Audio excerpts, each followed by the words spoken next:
UPSC CSC. This is me Anirudh Malik. I welcome you all on an academy, India's largest online learning platform. So guys, how are you? कैसे हो आप लोग? All good? Hi Jyoti, hi Simran, hello Ankita, hi Mesh, hello Aman, hello Niranjan, hello, how are you? All good? So guys all good guys, थोड़ा basically आज मेरे webcam में कुछ issue हो गया, सो मेरा आज इमेज, मेरी पिक्चर आपको नहीं दिखेगी वीडियो में। सो मैं अपने आप डायरेक्टली आपको एक्सप्लेन करूंगा। ऐसा सच कोई इश्यू नहीं आएगा, पर अच्छे से एक्सप्लेन करने की कोशिश करूंगा मैं आपको। ठीक है, ओके, हम कल इसे रिजॉल्व कर लेंगे, बट अभी थोड़ा सा इश्यू आ गया है, उसमें आज मैं आपको फिर भी कंप्लीट करवा दूंगा पूरा। ठीक है, वैसे एक बार मुझे बता दीजिए, आई एम ऑडिबल? मेरी वॉइस क्लियर आ रही है? आपको इमेजेस क्लियर दिख रही हैं जो स्क्रीन पे?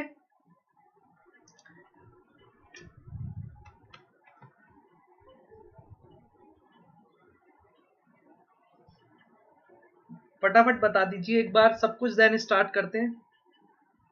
Yes, ठीक है, okay, all good.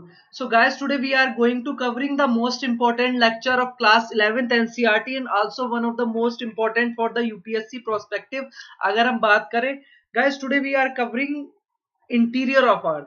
गाइज, हमारा बहुत ही इंपॉर्टेंट लेक्चर हो जाता है आज का, इंटीरियर ऑफ अर्थ। बेसिकली हम इसमें क्या कवर करने वाले हैं, हम इसमें बात करेंगे गाइज हमारी जो अर्थ है उसके इंटीरियर स्ट्रक्चर के बारे में। हम बात करेंगे कौन सी हमारी दो फोर्सेस लगती हैं अर्थ के इंटीरियर में और एक्सटीरियर में, उससे हमारे अर्थ में क्या क्या चेंजेस आए हैं उसके बारे में बात करेंगे। ठीक है, देन गाइज हम बात करेंगे हमारे कौन कौन से डायरेक्ट और इनडायरेक्ट सोर्सेज है जिससे हमें अर्थ के इंटीरियर के बारे में पता लग पाया है। गाइज, कौन से डायरेक्ट और इनडायरेक्ट जिससे हमें अर्थ के इंटीरियर के बारे में पता लग पाया, उसके बारे में पढ़ेंगे कि हमारे अर्थ के कैसे अकर करते हैं।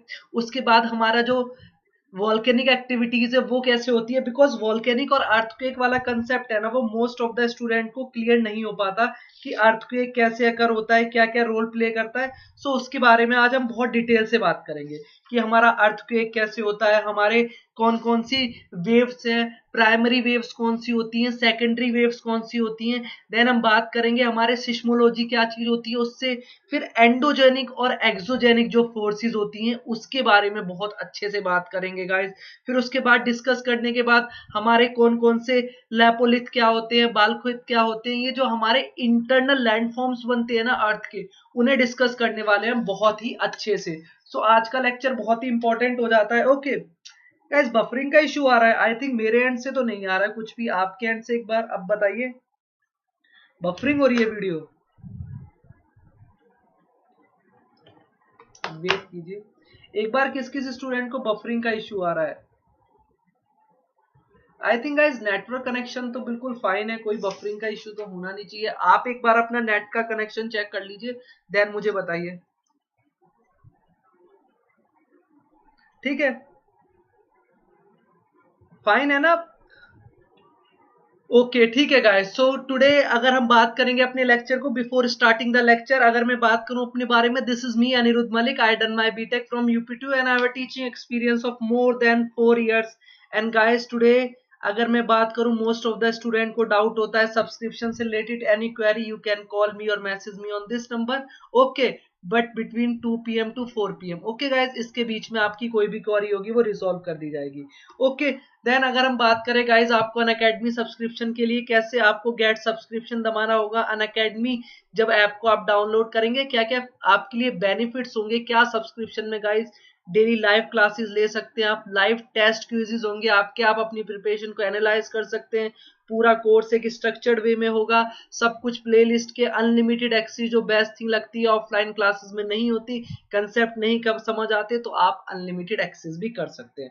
ओके गाइज, उसके बाद मैं बात करता हूं कि जो हमारे के फैकल्टीज है, अगर मैं बात करूं एजुकेटर्स की गाइस, इंडिया के 80+ बेस्ट एजुकेटर्स हैं जो अपनी आपकी हेल्प करेंगे इस प्रिपरेशन में। Either Sudarshan Gujjar sir, Munnal Patel sir, Roman Saini sir, ये बेस्ट फैकल्टीज है, आपको कैसे प्रिपरेशन करनी है इसमें आपकी बहुत ज्यादा हेल्प करेंगे। ओके गाइस, उसके बाद अगर मैं बात करूं कि कैसे, ये देखिए इस टाइप से आपको पूरे कोर्सेज होंगे। हिस्ट्री के मोर देन 30 कोर्सेज हैं, ज्योग्राफी के 25 कोर्सेज हैं, क्लाइमेटोलॉजी का अलग होगा, ओशिनोग्राफी का अलग होगा, एंशिएंट मिडिवल, करंट अफेयर्स के लास्ट का 2 ईयर का कंप्लीट करंट अफेयर होगा, 24 से ज्यादा ऑप्शनल कोर्सेज है। और बेस्ट थिंग क्या है गाइज, ये डिफरेंट डिफरेंट एजुकेटर्स के द्वारा है। अगर मैं बात करूं मोर देन 10 एजुकेटर एक सिंगल सब्जेक्ट का आपके लिए कोर्स लेंगे, तो आपकी प्रिपरेशन में आपको हेल्प होगी। जिसका बेस्ट लगेगा आप उसका कर सकते हैं। ओके, ठीक है। उसके बाद बात करते हैं गाइज, अगर मैं अनअकैडमी सब्सक्रिप्शन के बारे में बात करूं, इसकी कॉस्ट बहुत ही नॉमिनल है। ओनली 1 ईयर की सिर्फ 40,000 है। 1 ईयर की 40,000 है when you use the code AM10।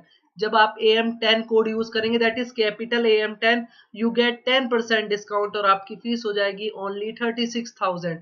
Okay guys, आपको लगता है सर वी आर न्यू, हमें 2 ईयर का सब्सक्रिप्शन लेना है, so you get 2 year subscription जिसकी कॉस्ट और भी कम हो जाती है, only 8,000 for extra 1 year, 48,000 and again use the code AM10। आप AM10 कोड यूज करेंगे, यू गेट इन 43,200, आपको 43,200 में कंप्लीट कोर्स मिल जाएगा। ओके गाइस,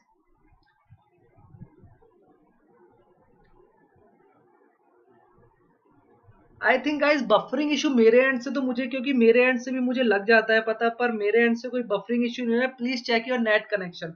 ओके गाइस, एक बार अपना, ठीक है, मेरा फेस, वो आज मेरा फेस नहीं सी होगा, आज आप लोग मेरा फेस नहीं देख पाएंगे, थोड़ा वेब कैम का इशू आ गया मेरे लैपी में। देन कल से हम इस चीज को, प्रॉब्लम को रिजोल्व कर देंगे। आज आप इसी तरह चीजों को समझने की कोशिश कीजिए।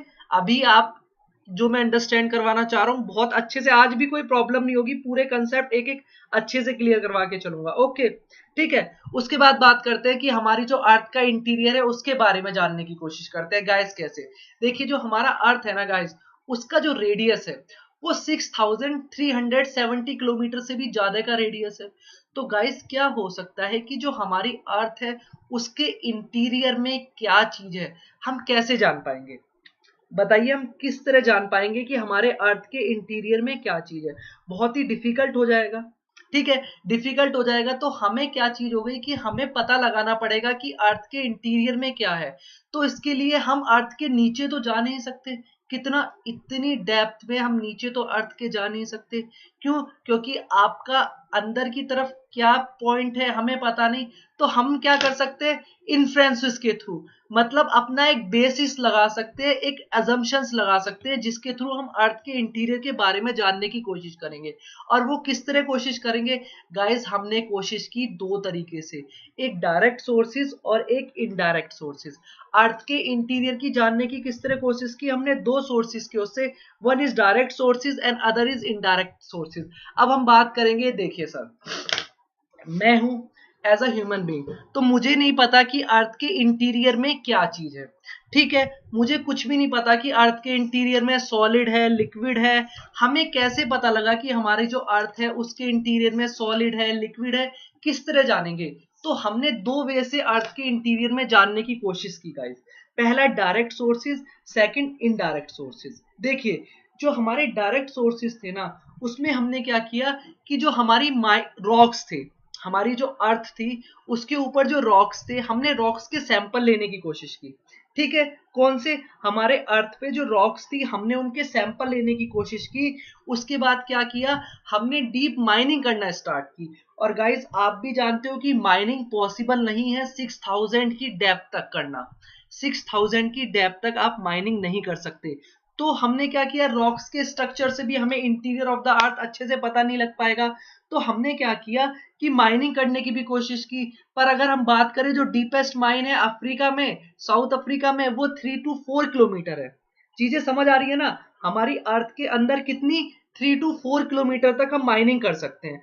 पर उससे भी हमारा पॉसिबल नहीं हो पाया कि हम चीजों को बहुत अंदर तक जान सके। ठीक है, फिर उसके बाद साइंटिस्ट ने डीप ओशियन ड्रिलिंग प्रोजेक्ट किए, मतलब हमने ओशन के अंदर ड्रिल करना स्टार्ट किया। और जो हमने डीपेस्ट ड्रिल की वो हमने आर्टिक ओशन में 12 किलोमीटर तक कर पाए। कोला रीजन है आर्टिक ओशन में, वहां पे हम 12 किलोमीटर तक क्या कर पाए, ड्रिलिंग कर पाए। उससे भी हमें कुछ इतने सोर्सेज के बारे में नहीं पता लग पाया। ठीक है, तीसरा क्या था कि वॉल्केनिक इरप्शन होते हैं गाइस।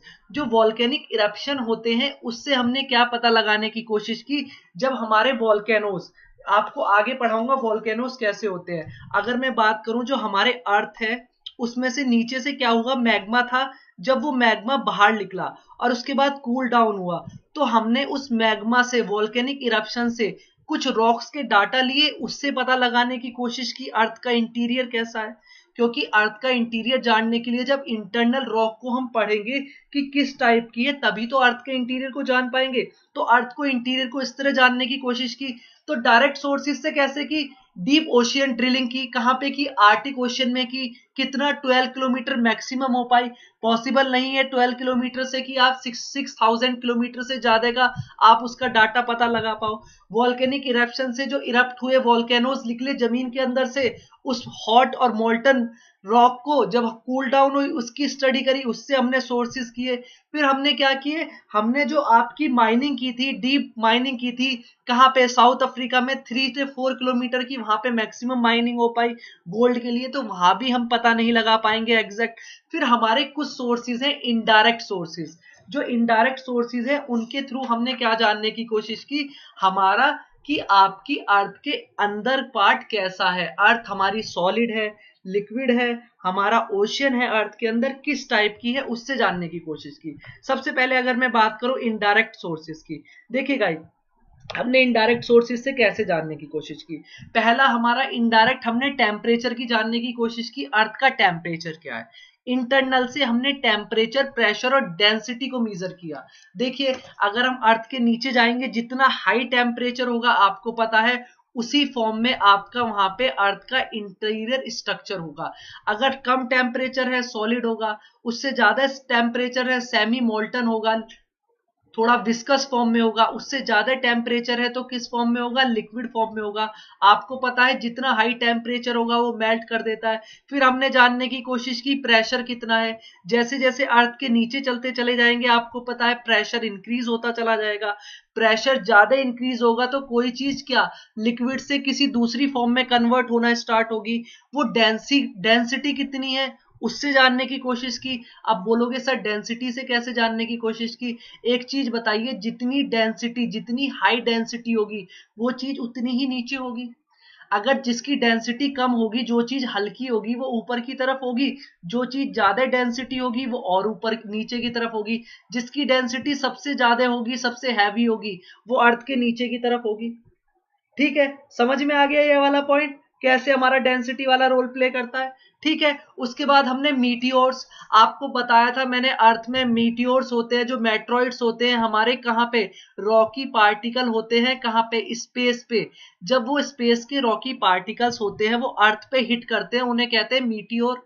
ये चीज पता होगी, बताइए ऑल स्टूडेंट को। तो जब वो गाइस मीटियोर अर्थ के सरफेस पे आके हिट किए तो हमने स्टडी करने की कोशिश की। क्यों, क्योंकि आपको पता है मैंने बताया था प्रीवियस लेक्चर में कि ओरिजिन कैसे हुआ हमारे अर्थ का। एक एटम था, उससे ही बिग बैंग से सब कुछ बनी, उससे सन से ही हमारे प्लैनेट्स निकले।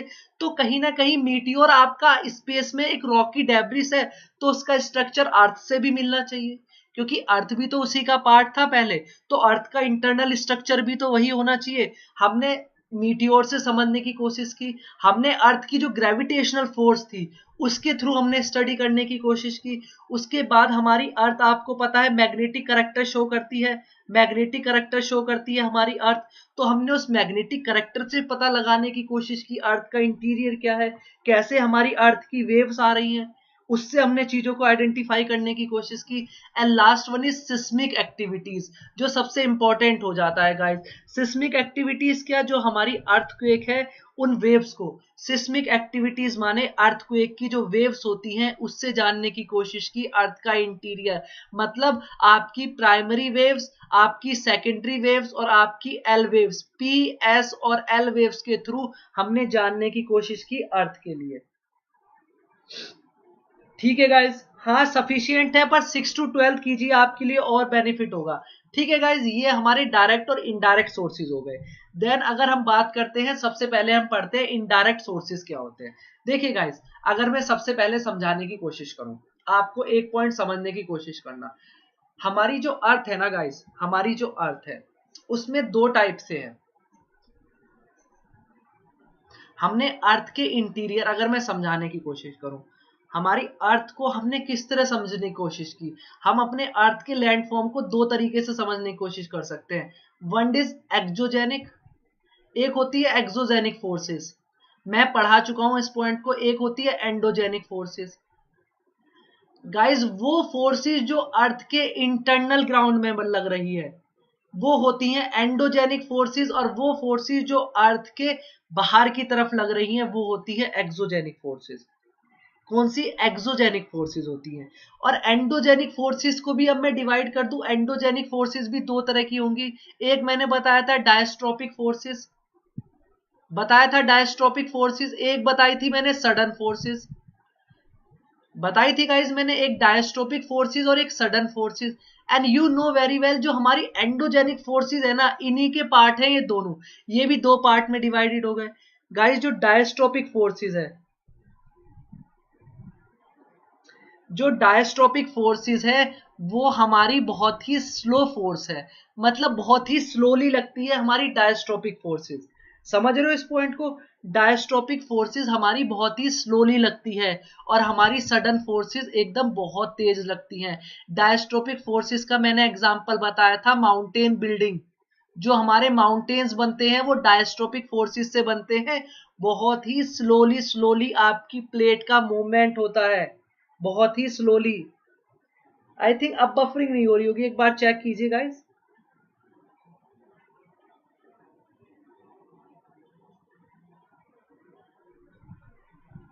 एक बार चेक कीजिए, अब ठीक है। अब आई थिंक नेटवर्क सही, प्रॉब्लम आपकी थोड़ा सा एक बार रिफ्रेश कर लीजिएगा, अब बफरिंग का इशू आए करे। ठीक है, सो मैंने क्या बताया, सबसे पहले आपको एक चीजें समझाने की कोशिश कर रहा हूं। देखिए, अब देखिए दोबारा समझाते हैं चीजों को। देखिए मैंने क्या बताया आपको, हमारी दो फोर्सेस लगती हैं, समझने की कोशिश करना आप। एक है गाइस आपकी एंडोजेनिक फोर्सेस, एक होती है एक्सोजेनिक फोर्सेस। ये वाली फोर्सेस आपकी अर्थ के बाहर जो लैंड फॉर्म्स क्रिएट करती है, अर्थ के बाहर जो चेंजेस लाती है, वो एक्सोजेनिक फोर्सेस है। एक है एंडोजेनिक फोर्सेस, जो चेंजेस आपकी अर्थ में इंटीरियर से आते हैं, अंदर से आते हैं, वो एंडोजेनिक फोर्सेस होता है। ये भी हमने दो पार्ट में डिवाइड कर दी गाइस। पहला कौन सा? डायस्ट्रोपिक फोर्सेस। उसके बाद सेकंड कौन सा? हमने बात की सडन फोर्सेस। ठीक है, उस डायस्ट्रोपिक फोर्सेस के अंदर कौन सा मैंने बताया था गाइस? Mountain building process. ये फोर्सेस बहुत ही स्लोली वर्क करती हैं, जैसे जैसे हमारी दो प्लेट्स है वो आपकी मूव कर रही है एक दूसरे के पास। ये प्लेट है और ये प्लेट है, ये इधर मूव कर रही है इधर, तो बहुत ही स्लोली स्लोली मूव करेंगे। इस वजह से क्या होगा कि आपकी माउंटेन बिल्डिंग हो रहे हैं, जो आपका आप देखेंगे कि सर मैं रात को सोया, मैं सुबह उठ के देखा कि वहां पे प्लेन था, वहां पे माउंटेन का फॉर्मेशन हो गया। कभी इस तरह नहीं होता ना, माउंटेन हमेशा धीरे धीरे फॉर्म होते हैं, धीरे धीरे माउंटेन बनते हैं। वो किस में होता है? आपका डायस्ट्रोपिक। एक होती है सडन फोर्सेस। सडन फोर्सेस मतलब अर्थ के अंदर सडनली कोई फोर्सेस हुई, उससे दो प्रोसेस होते हैं। One is earthquake, second is आपका वॉल्केनिक इरप्शन। ये दोनों पढ़ेंगे हम आज बहुत डिटेल में, कितने टाइप के होते हैं, कैसे अकर होते हैं, कौन कौन से फैक्टर इसमें इफेक्ट करते हैं। समझ में आ गया कैसे हमारा हमने पूरा प्रोसेस को, चीजों को अच्छे से निकाल लिया अलग करके। ठीक है गाइस, ये पॉइंट समझ में आ गया, एंडोजेनिक और एक्सोजेनिक फोर्सेस। अब हम बात करते हैं अपने इनडायरेक्ट सोर्सेस की। ठीक है, इनडायरेक्ट सोर्सेस की कोई इश्यू है?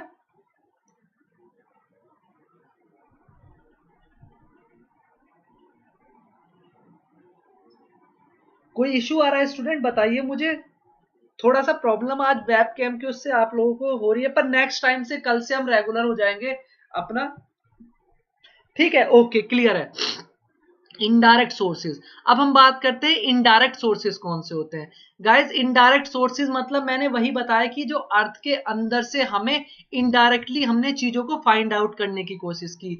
किससे? सिस्मिक वेव से, मीटियोर से, इस तरह हमने चीजों को पता लगाने की कोशिश की। सबसे पहले पढ़ते हैं, we know the mining activities that temperature increase with the increase from the surface towards the depth. देखिए हमने क्या किया गाइस, हमने माइनिंग एक्टिविटीज करनी स्टार्ट की। समझ रहे हो, हमने क्या किया, माइनिंग एक्टिविटीज करनी स्टार्ट की।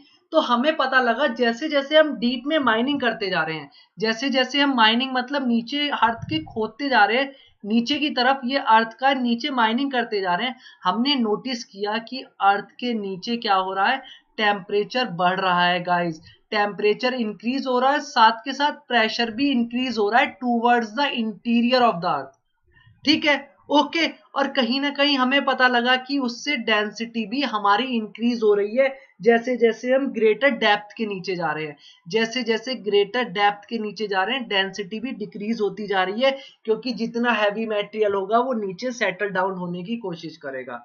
ठीक है, ओके। सो साइंटिस्ट ने क्या किया, जो टोटल थिकनेस थी अर्थ की, उससे क्या पता लगाने की कोशिश की, अर्थ का टेम्परेचर पता लगाने की कोशिश की, अर्थ का प्रेशर पता लगाने की कोशिश की, अर्थ की डेंसिटी पता लगाने की कोशिश की। मैंने आपको बता दिया किस किस तरीके से हमने टेम्परेचर और ये पता, फिर हमने किससे पता लगाया, मीटियोर से, जो अर्थ के ऊपर से मीटियोर आए थे।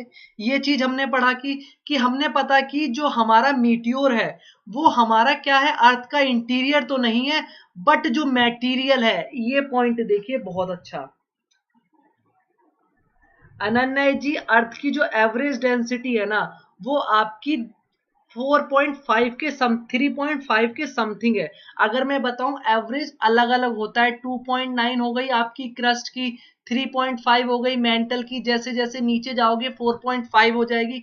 तो इसका एवरेज डेंसिटी अर्थ की 3 पॉइंट समथिंग है, 3.5 के जो पूरा एवरेज डेंसिटी है। आगे चल के बताऊंगा अर्थ की कितनी कितनी एवरेज डेंसिटी किस किस पॉइंट की है। ठीक है, किसकी कितनी है एक एक चीज समझाऊंगा बहुत ही अच्छे से। ओके, सबसे पहले हमने क्या पता लगाया कि जो मीटियोर्स थे उससे इनडायरेक्ट सोर्सेज से हमने अर्थ का इंटीरियर पता लगाने की कोशिश की। बट गाइस, अर्थ का इंटीरियर हमने मीटियोर से कैसे, वो पार्ट तो नहीं है अर्थ का, बट गाइस अर्थ हमारी उसी मटेरियल से बनी है, उसी स्ट्रक्चर से बनी है जिससे मीटियोर बना है, similar to death of the earth. आपको बताया था मैंने अर्थ का फॉर्मेशन, अर्थ का फॉर्मेशन कैसे ओरिजिन हुआ, पार्ट का, मीटियोर, सब कुछ। तो इसी तरह हमारा सिमिलर है अर्थ का स्ट्रक्चर की मीटियोर का, और अर्थ का भी हमारा सेम होगा इंटरनल। तो स्टडी करने के लिए मीटियोर अच्छा सोर्स है। ओके, तो हमने बात की कि सॉलिड है ये भी, और वो भी सॉलिड है, और हमारा प्लेनेट है जैसे, तो आपका मीटियोर भी तो प्लेनेट के बीच में रॉकी डेब्रिस है, तो इस वजह से हमने उसका पता लगाने की कोशिश की। दूसरा क्या था, हमारी मैग्नेटिक फील्ड, जो आपको बताया मैग्नेटिक सिस्मिक एक्टिविटीज और ग्रेविटेशनल फोर्स है। क्योंकि गाइज आपको एक चीज पता है, हमारी जो अर्थ है इस पे हर जगह ग्रेविटेशनल फोर्स सेम नहीं है। अगर आप बात करेंगे ग्रेविटेशनल फोर्स इक्वेटर के पास मैक्सिमम है, जैसे जैसे आप पोल पे जाएंगे आपकी ग्रेविटेशनल फोर्स मिनिमम हो जाएगी। ये चीज पता है, इक्वेटर पे ग्रेविटेशनल मैक्सिमम है, और पोल्स के पास, मतलब सॉरी, आपका जो पोल्स है इस पे ग्रेविटेशनल फोर्स मैक्सिमम है, जैसे जैसे इक्वेटर के पास आएंगे आपकी ग्रेविटेशनल फोर्स आपकी कम हो जाएगी। समझ में आ रहा है, जैसे जैसे ऊपर जाएंगे, ये पॉइंट्स पता है। फिर उसके बाद मैग्नेटिक करेक्टर है, उससे पता लगाने की कोशिश की। फाइनली सिस्मिक वेव से पी वेव्स, एस वेव्स और एल वेव्स, इन्हें डिस्कस करेंगे कैसे हमने पता लगाया इन वेव्स के थ्रू। शिवानी वर्मा जी, मैंने आपको बताया था कि मीटियोर, अगर आप मेरा प्रीवियस लेक्चर देखेंगे तो मैंने उसमें मीटियोर बहुत अच्छे से समझाया है। ये रॉकी पार्टिकल होते हैं जो अर्थ स्पेस, जो हमारा स्पेस है, जहां हमारे ये सैटेलाइट्स रिवॉल्व करते हैं ऊपर की तरफ, स्टार्स, वहां पे आपका रॉकी डेब्रिस मटेरियल होता है ऊपर की तरफ, जो अर्थ के रिवॉल्व करता रहता है। बट क्या होता है, ये आपके अर्थ के सरफेस में एंटर कर जाता है, उसके बाद कंप्लीटली बर्न हो जाता है, कहीं कहीं जो कंप्लीटली बर्न नहीं होता, ड्यू टू फ्रिक्शन वो अर्थ के सरफेस पे फॉल करता है, उसके बाद वो मीटियोर होता है। ठीक है, ये पॉइंट समझ में आ गया। अभी नासा ने भी बताया था कि 11.1 किलोमीटर का मीटियोर अर्थ के सरफेस पे फॉल होने वाला है, जिससे अर्थ पूरी डिस्ट्रॉय हो सकती है। ठीक है, अगर आप करंट से अपडेट रहेंगे तो चीजों को आपको पता लगेगा। ओके गाइस, ये बात हमारी किसकी हो गई, मीटियोर की। अब हम बात करेंगे हमारा सबसे इंपॉर्टेंट पॉइंट। हमने दो फोर्सेस पढ़ी थी, एंडोजेनिक और एक्सोजेनिक। उसके बाद एंडोजेनिक में डायस्ट्रोपिक और सडन फोर्सेस पढ़ के आए थे। सडन फोर्सेस में दो हैं, एक वोल्केनिक इरप्शन और एक अर्थक्वेक। पहले हम अर्थक्वेक पढ़ेंगे। अर्थक्वेक क्या होता है, फटाफट आप लोग मुझे कमेंट में बताएंगे, व्हाट इज अर्थक्वेक, बताइए। देखिए गाइस, अर्थक्वेक क्या होता है? शेकिंग ऑफ द अर्थ। जब आपकी अर्थ शेक करती है, हिलती है, उसे अर्थक्वेक करते हैं। पूरी ट्रिम्बलिंग होती है, पूरी अर्थ वेव्स जनरेट होती हैं, जिसके हद से अर्थ आपकी पूरी शिवरिंग करती है। अब आप बोलोगे सर शिवरिंग तो करती है, अब बताएंगे ना कि हम शिवरिंग कैसे करती है, अर्थ कैसे हिलती है, शेकिंग कैसे करती है अर्थ, वो चीज भी हम क्लियर करेंगे। How earth is shaking and earthquake in simple word. जब आपको पता होगा, आप पूरे शेक करने लगते हो आपके घर में, एकदम पूरा अर्थ का जो नीचे का क्या होता है, क्रस्ट होती है, उसमें शेकिंग आ जाती है, तो उसे अर्थक्वेक कहते हैं। कैसे होता है? Sudden release of energy. जब एनर्जी अर्थ में से सडन रिलीज होती है, तो वो क्या करती है गाइस? वो वेव्स जनरेट करती है, और वो वेव्स डिफरेंट डिफरेंट डायरेक्शन में निकलती हैं, तो उससे क्या होता है? अर्थक्वेक आता है। समझ में आ गया? अब मैं आपको एक बार, हमने क्या किया, ये तो हमने पढ़ लिया अर्थक्वेक के बारे में बुकिश। अब हम थोड़ा सा पढ़ने की कोशिश करेंगे गाइस, अपने तरीके से, जैसे हम पढ़ाते आते हैं बहुत अच्छे से। एनसीईआरटी को बाद में पढ़ेंगे, पहले हम आपको एक्सप्लेन करने की कोशिश करेंगे। देखिए क्या होता है, आपकी तीन तरीके से क्या होता है, आपकी प्लेट्स को बताया था मैंने, प्लेट। आपको एक बार मैं प्लेट के बारे में बता देता हूँ गाइस, क्या होती है प्लेट्स। देखिए, अगर मैं समझाने की कोशिश करूं, हमारे जो पूरा वर्ल्ड है ना गाइस, पूरा वर्ल्ड ये डिफरेंट डिफरेंट प्लेट्स में डिवाइडेड है। आप लोगों को मैं बता चुका हूं। तो डिफरेंट डिफरेंट प्लेट्स में डिवाइडेड है। जैसे आपका इंडो ऑस्ट्रेलियन प्लेट हो गई, अफ्रीकन प्लेट हो गई, यूरोपियन प्लेट हो गई। ठीक है, ये चीज आपको पता है। उसके बाद क्या होता है गाइस, ये डिफरेंट डिफरेंट प्लेट्स होती है ना, इनके बीच में डिफरेंट डिफरेंट फोर्सेस लगता है। किस तरह के फोर्सेस लगते हैं सर? थ्री टाइप्स के फोर्सेस लगते हैं। कौन से फोर्सेस लगते हैं सर? पहला फोर्सेस होता है आपका कौन सा? Conversion force. कन्वर्जन होती है ये प्लेट। सर दूसरा क्या होता है? डाइवर्जन होता है। दूसरा डाइवर्जन होता है। तीसरा कैसे होता है सर? ट्रांसफॉर्म बाउंड्री होती है। ठीक है, कैसे होता है सर? कन्वर्जन होती है, ट्रांसवर्जन होती है, ट्रांसफॉर्म और डाइवर्जन। अब सर सबसे पहले बात करते हैं कन्वर्जन क्या होती है। जब दो प्लेट एक दूसरे की तरफ मूव करती हैं एक ही डायरेक्शन में, इसे कहते हैं कन्वर्जेंट बाउंड्री। मतलब प्लेट आपस में एक दूसरे की तरफ मूव कर रही हैं, कन्वर्जेंट। जब प्लेट एक दूसरे से अपोजिट डायरेक्शन में जाती हैं, इसे कहते हैं डाइवर्जेंट बाउंड्री। और उसके बाद आता है, एक होता है ट्रांसफॉर्म बाउंड्री। उसे समझने की कोशिश करना। एक प्लेट ऊपर की तरफ मूव कर रही है, एक प्लेट नीचे की तरफ मूव कर रही है, एक इस तरह और एक इस तरह, तो इनके बीच में फ्रिक्शन लगता है, इसे कहते हैं ट्रांसफॉर्म बाउंड्री। समझ में आ गया? इसे कहते हैं ट्रांसफॉर्म बाउंड्री। ये वाला पॉइंट क्लियर है? ट्रांसफॉर्म बाउंड्री वाला। हमने बात की कन्वर्जेंट की, डाइवर्जेंट की, फिर हमने क्या कहा? Transform boundary. ट्रांसफॉर्म बाउंड्री एक दूसरे के अपोजिट फोर्स लगती है, और इसका बहुत ही अच्छा एग्जांपल है सैन एंड्रियास फॉल्ट।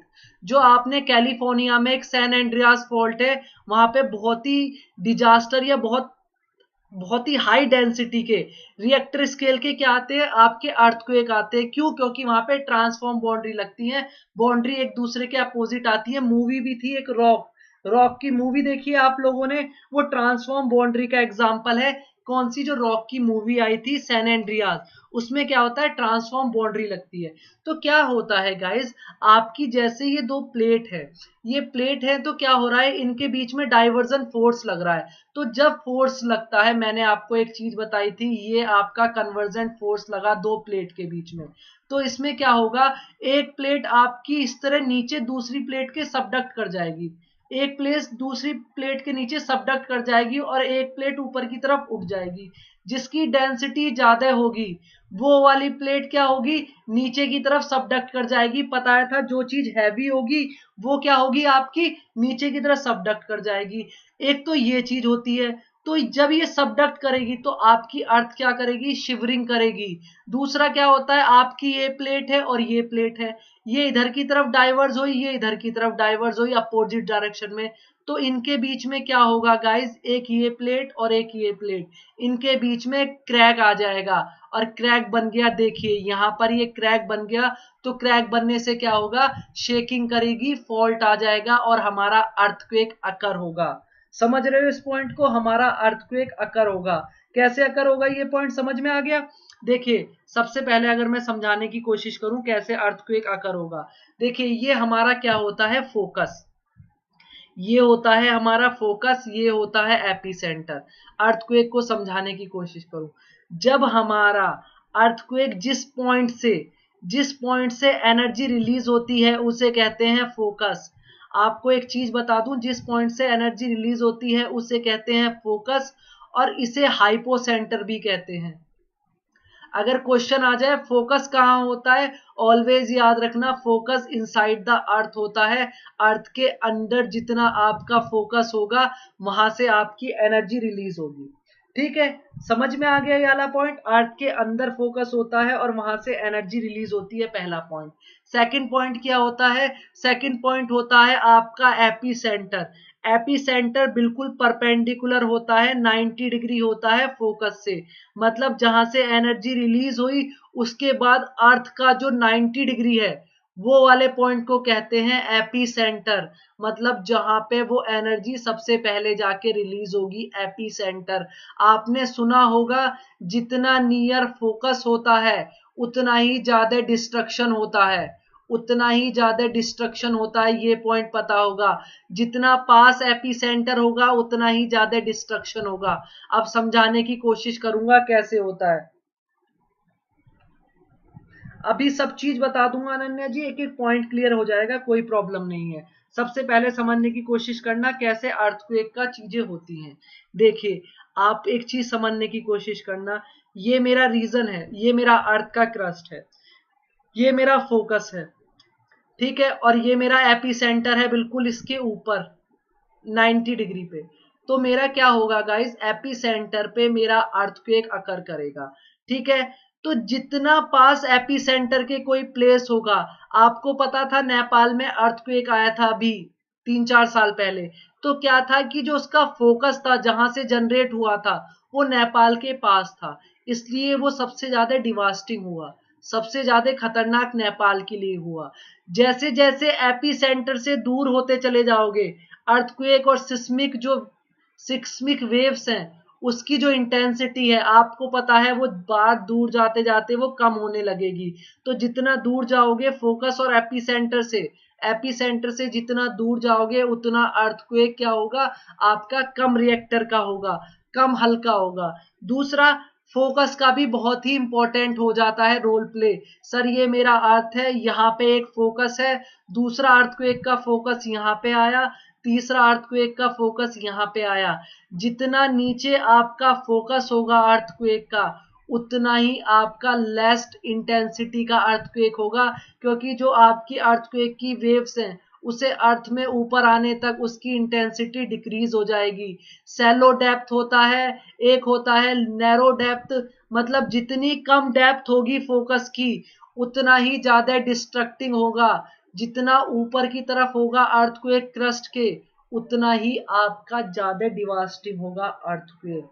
ये वाला पॉइंट समझ में आ गया मुझे, यस और नो बताइए, बताइए फटाफट, एक भी कोई डाउट हो, कैसे हमारा डिवास्टिंग कैसे हमारा सेलो, ये पॉइंट पता था स्टूडेंट को नहीं? फोकस और एपिसेंटर का रोल पता लग गया। याद रखना, फोकस जहां से एनर्जी रिलीज होती है हमारी अर्थ के क्रस्ट अंदर, उसके बाद क्या होता है, एपिसेंटर होता है, और याद रखना मैक्सिमम 200 किलोमीटर तक के रेंज में आपका अर्थक्वेक अकर करता है। ठीक है, सो आपका एपिसेंटर जितना पास होगा उतना डिवास्टिंग होगा अर्थक्वेक, जितना फोकस आपकी अर्थ के क्रस्ट से नियर होगा उतना ही डिवास्टेटिंग होगा आपका earthquake. You getting my point? ठीक है, अब समझते हैं क्या होता है, व्हाई डज अर्थ शेक, अर्थ कैसे। देखिए, आपको पता है जब भी मैंने बताया earth moves in opposite direction, जो रॉक्स होती हैं, जो प्लेट्स होती हैं अपोजिट डायरेक्शन में मूव करती हैं, क्रैक्स आता है। आपको पता है, अगर आप एग्जांपल लेके समझने की कोशिश कीजिए, मेरे पास गाइस एक पेन है, मेरे पास एक पेन है, मैंने क्या किया, उस पेन को ब्रेक किया, तो जब मैं उस पेन को ब्रेक करूंगा उसमें क्रैक आएगा तो उसमें से एनर्जी रिलीज होगी। सेम कंसेप्ट क्या है, जब मैं अर्थ को ब्रेक करता हूं तो उसमें से एनर्जी रिलीज होती है, और एनर्जी रिलीज होती है फ्रिक्शन फोर्स की, उससे उसमें शिवरिंग और अर्थ शेक करती है जिससे आपकी वेव्स जनरेट होती हैं। ठीक है, ये पॉइंट हो गया। The point where the energy is release, जहां से एनर्जी रिलीज होगी उसे कहते हैं गाइस हम फोकस। ठीक है, फोकस ऑफ अर्थक्वेक, और उसे कहते हैं हाइपोसेंटर, अभी बता के आ गया हूं। जहां से एनर्जी रिलीज होती है उसे कहते हैं हम फोकस।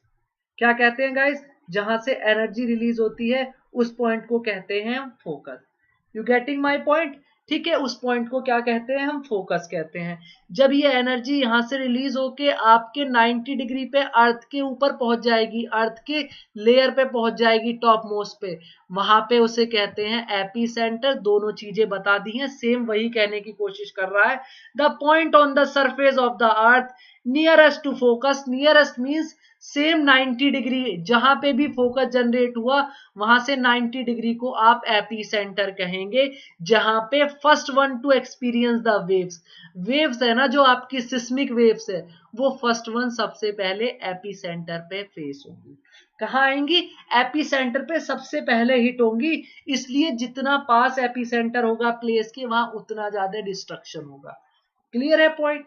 ओके, देन हम बात करते हैं अर्थक्वेक के वेव्स के बारे में। समझने की कोशिश करना, क्या बात करते हैं? अर्थक्वेक के वेव्स के बारे में। गाइस देखिए, अर्थक्वेक की दो टाइप की वेव्स होती हैं, इससे सब कुछ क्लियर हो जाएगा। अब जो आपके मोस्ट ऑफ द स्टूडेंट को कभी डाउट क्लियर ही नहीं होता, सर हम बताएंगे, डाउट क्लियर करेंगे एक एक पॉइंट। इसे समझ जाओगे तो सब कुछ समझ जाओगे, अर्थक्वेक की कौन सी वेव्स कैसे होती है। अर्थक्वेक की दो टाइप की वेव्स होती है, एक होती है बॉडी वेव्स, एक होती है सरफेस वेव्स। नाम से ही क्लियर हो रहा है गाइस, आपके नेम से ही क्लियर हो रहा है, बॉडी वेव्स मतलब जो वेव्स आपके बॉडी के अंदर है, मतलब अर्थ का जो सरफेस है उसके इंटरनल पार्ट में जो वेव्स मूव करती हैं उन्हें कहती हैं बॉडी वेव्स। दूसरा होता है सरफेस वेव, जो वेव्स आपके अर्थ के सरफेस के ऊपर आ जाती हैं उन्हें कहते हैं सरफेस वेव। बॉडी वेव्स कितने टाइप्स की होती है गाइस? बॉडी वेव्स दो होती हैं, प्राइमरी वेव्स और सेकेंडरी वेव्स। पी और एस वेव्स आपकी बॉडी वेव्स होती हैं जो अर्थ के इंटरनल पार्ट में वर्क करती हैं।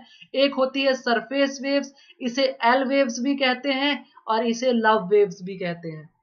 इसे लव, प्यार की वेव्स भी कहते हैं, सरफेस के ऊपर आ जाती है। ठीक है, इसे लव्स वेव्स भी कहते हैं, और आप इसे क्या कहेंगे? सेकेंडरी वेव्स भी, सरफेस वेव्स भी कहेंगे, एल वेव भी। ओके, तो फटाफट बताइए मुझे कितने टाइप्स की वेव्स होती हैं? दो टाइप की, कमेंट में फटाफट लिखिए गाइस, कितने टाइप की वेव्स होती हैं? दो टाइप की वेव्स होती हैं, फटाफट बताइए। उसके बाद मुझे ये बताइए कि वो कौन की दो टाइप की, सरफेस और बॉडी हो गई, फिर उसमें बॉडी में पी और एस वेव्स होती है। अब हम बाद में पढ़ेंगे सर एनसीईआरटीज को, हम पहले मैं अपने एंड से आपके कंसेप्ट क्लियर करना चाहता हूँ। एनसीईआरटी तो आप लोगों के पास है, आप सब कुछ कंप्लीटली पढ़ लोगे। फिर देखिए मैंने क्या बात की, जो आपकी सबसे इंपॉर्टेंट चीज मैंने बात की, सर तीन टाइप की वेव्स होती हैं, पी वेव्स, एस वेव्स और एल वेव। सर ये हो गई आपकी बॉडी वेव्स और ये हो गई सर सरफेस वेव्स। ठीक है सर, मुझे क्लियर हो गया ये वाला पॉइंट। सर हम बताते हैं आगे, चलिए देखिए, जो पी वेव्स और एस वेव्स होती हैं उनके बारे में हम चीजें पढ़ते हैं एक एक करके। सबसे पहले मैं बताऊंगा पी वेव्स के बारे में। पी वेव्स होती क्या है? देखिए, आपको अर्थ के बारे में पता है, मैंने अर्थ को बता रखा है, आपको अर्थ को ये चीज पता है, यहाँ पे अर्थ की क्रस्ट होती है सबसे ऊपर, उसके बाद मेंटल होती है, उसके बाद कोर होती है, ये सब स्टूडेंट को पता होगा। ठीक है, उसके बाद मैंने बता रखा था ये सॉलिड होती है, ये सेमी सॉलिड होती है, ये सेमी सॉलिड होती है, और उसके बाद बताया था मैंने कोर, ये किस फॉर्म की होती है कोर गाइस? ये भी बता रखा है मैंने, कोर बताया था मैंने सॉलिड फॉर्म की होती है, बताऊंगा आगे क्यों होती है। ठीक है, तो सबसे पहले ये चीज पता होनी चाहिए। अब बात करते हैं, सबसे पहली और इंपॉर्टेंट वेव्स है गाइस जो हमारी पी वेव्स। हम किसके बारे में बात करते हैं? हम बात करते हैं पी वेव्स के बारे में। पी वेव्स के बारे में हम सबसे पहले बात करेंगे। अब बोलोगे सर पी वेव्स के बारे में क्या है? सबसे पहले बात करते हैं, ये होती है गाइस फास्टेस्ट वेव। ये सब में फास्टेस्ट होती है जितनी भी वेव्स है ये। मतलब क्या सर? आपने बोला ये फास्टेस्ट वेव है, बिल्कुल समझ में आ गया ये वाला पॉइंट। दैट मीन्स हमारा इंस्ट्रूमेंट कौन सा होता है जिससे हम मीजर करते हैं? इंस्ट्रूमेंट बताइए जिससे अर्थक्वेक मीजर करते हैं फटाफट। अर्थक्वेक किससे मीजर करते हैं फटाफट? वो इंस्ट्रूमेंट का नेम बताइए मुझे। अर्थक्वेक किससे मीजर करते हैं? सर हम अर्थक्वेक मेजर करते हैं सिस्मोग्राफ से, सिस्मोग्राफ से हम अर्थक्वेक मेजर करते हैं, ठीक बात है। तो सर एक चीज बताइए, सिस्मोग्राफ होता है ये सिस्मोग्राफ है, इससे हम अर्थक्वेक मेजर करते हैं सिस्मोग्राफ से। इसमें हम इंटेंसिटी मेजर करते हैं 1 से लेके 10 तक रिएक्टर में। आगे बताऊंगा एक एक चीज, क्या रिएक्टर होता है, क्या क्या चीज होती है। सर हम क्या कर रहे हैं, हम अर्थक्वेक को मेजर कर रहे हैं सिस्मोग्राफ में, ठीक है। तो हमारी जो फास्टेस्ट वेव कौन सी है, P waves. That means P wave हमारी सबसे पहले जाके रिकॉर्ड होगी सिस्मोग्राफ में। क्यों, क्योंकि ये फास्टेस्ट वेव है, ठीक है। ये फास्टेस्ट वेव है, पहली प्रॉपर्टी। दूसरी जो मोस्ट इंपॉर्टेंट प्रॉपर्टी है पी वेव्स की, it travels in all medium. ये सारे मीडियम में ट्रेवल कर सकती है। मतलब समझ रहे हो, ये क्रस्ट में भी ट्रेवल कर सकती है, ये मतलब सॉलिड में भी ट्रेवल कर सकती है, ये लिक्विड के अंदर भी ट्रेवल कर सकती है, और ये आपकी सेमी लिक्विड मतलब मोल्टन और मैग्मा फॉर्म में भी ट्रेवल कर सकती है, ठीक है। समझ में आ गया। सो सबसे पहले क्या बताया हमने, पी वेव्स। प्राइमरी वेव्स क्या है गाइस, फास्टेस्ट वेव है, ट्रेवल करती है तीनों मीडियम में, और ये लॉन्गिट्यूडनल वेव है। अब आप बोलोगे सर मुझे ये समझना है लॉन्गिट्यूडनल वेव क्या होती है, अभी समझा दूंगा लॉन्गिट्यूडनल वेव क्या होती है। ये लॉन्गिट्यूडनल वेव है, तीसरा पॉइंट। चौथा पॉइंट क्या है, ये जैसे साउंड वेव होती है ना गाइस लॉन्गिट्यूडनल, उसी तरह ट्रेवल करती है लाइक अ साउंड वेव, ठीक है। और ये क्या है, ये कंप्रेशनल वेव है, मतलब कंप्रेशन के फॉर्म में ट्रेवल करती है। सर मुझे ये सारी चीजें बता दीजिए एक बार इमेज में, ठीक है बता देते हैं। ये कौन सी है, लॉन्गिट्यूडनल वेव्स है। मतलब गाइस क्या करती है, ये इस तरह ट्रेवल करती है, टो एंड फ्रो में। मतलब ये आपकी आगे गई पीछे आई, आगे गई पीछे आई, आगे गई पीछे आई, इस तरह ट्रेवल करती है आगे, to and fro, to and fro, to. मतलब क्या सर, मतलब ये है कि जो इसकी, ये देखिए, ये सर इसकी डायरेक्शन है वाइब्रेशन की, और ये है इसकी डायरेक्शन मूविंग करने की। ये डायरेक्शन है जाने की, और ये वाइब्रेशन की, मतलब इस तरह वाइब्रेट करने की। तो ये किस तरह, सर इसका जो वाइब्रेशन और डायरेक्शन है वो सेम है, इसी तरह यहीं यहाँ पे ये मूव भी करती चलेगी और इसी में वाइब्रेशन करती चलेगी। ये देख लीजिए, जैसे ये स्प्रिंग होती है, जैसे ये स्प्रिंग होती है ना, इस तरह आप इसे क्या करोगे, कंप्रेस करोगे, फिर कंप्रेस करके छोड़ोगे, तो इस तरह आपकी लॉन्गिट्यूडनल वेव्स मूव करती हैं, ठीक है। लॉन्गिट्यूडनल वेव समझ में आ गई गाइस, किस तरह मूव करती हैं, जैसे स्प्रिंग आगे बढ़ी फिर पीछे, आगे गई पीछे, आगे गई पीछे। These are the longitudinal waves. और आपकी क्या गाइस, आपकी जो प्राइमरी वेव्स है वो भी आपकी लॉन्गिट्यूडनल वेव्स है, कंप्रेशन वेव है।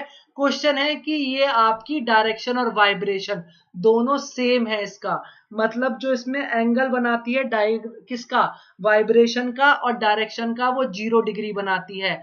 बट अगर आप ऊपर देख रहे हो, ये है ट्रांसफर वेव्स। मतलब ये ट्रांसफर वेव्स क्या होती है, डायरेक्शन तो इधर की तरफ है, वाइब्रेशन 90 डिग्री एंगल बना रही है, डायरेक्शन तो इधर की तरफ है, वाइब्रेशन 90 डिग्री का एंगल बना रही है। So it is an example of transverse wave. और ट्रांसफर वेव्स कौन सी होती हैं बच्चों, ट्रांसफर होती हैं सेकेंडरी वेव्स। जो एस वेव्स होती हैं वो इस तरह मूव करती हैं ट्रांसफर वेव्स की तरह।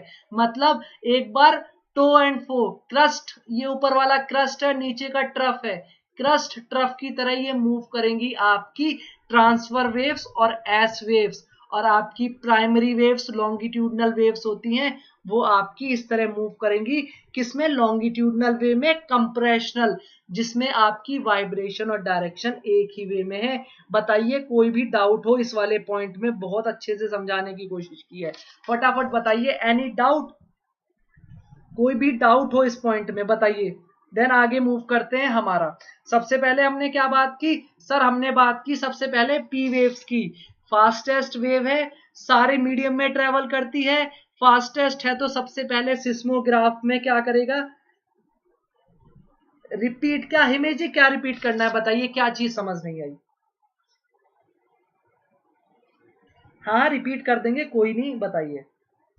कंप्रेशनल फोर्स बतानी है। देखिए क्या हो रहा है, अब समझने की कोशिश करना।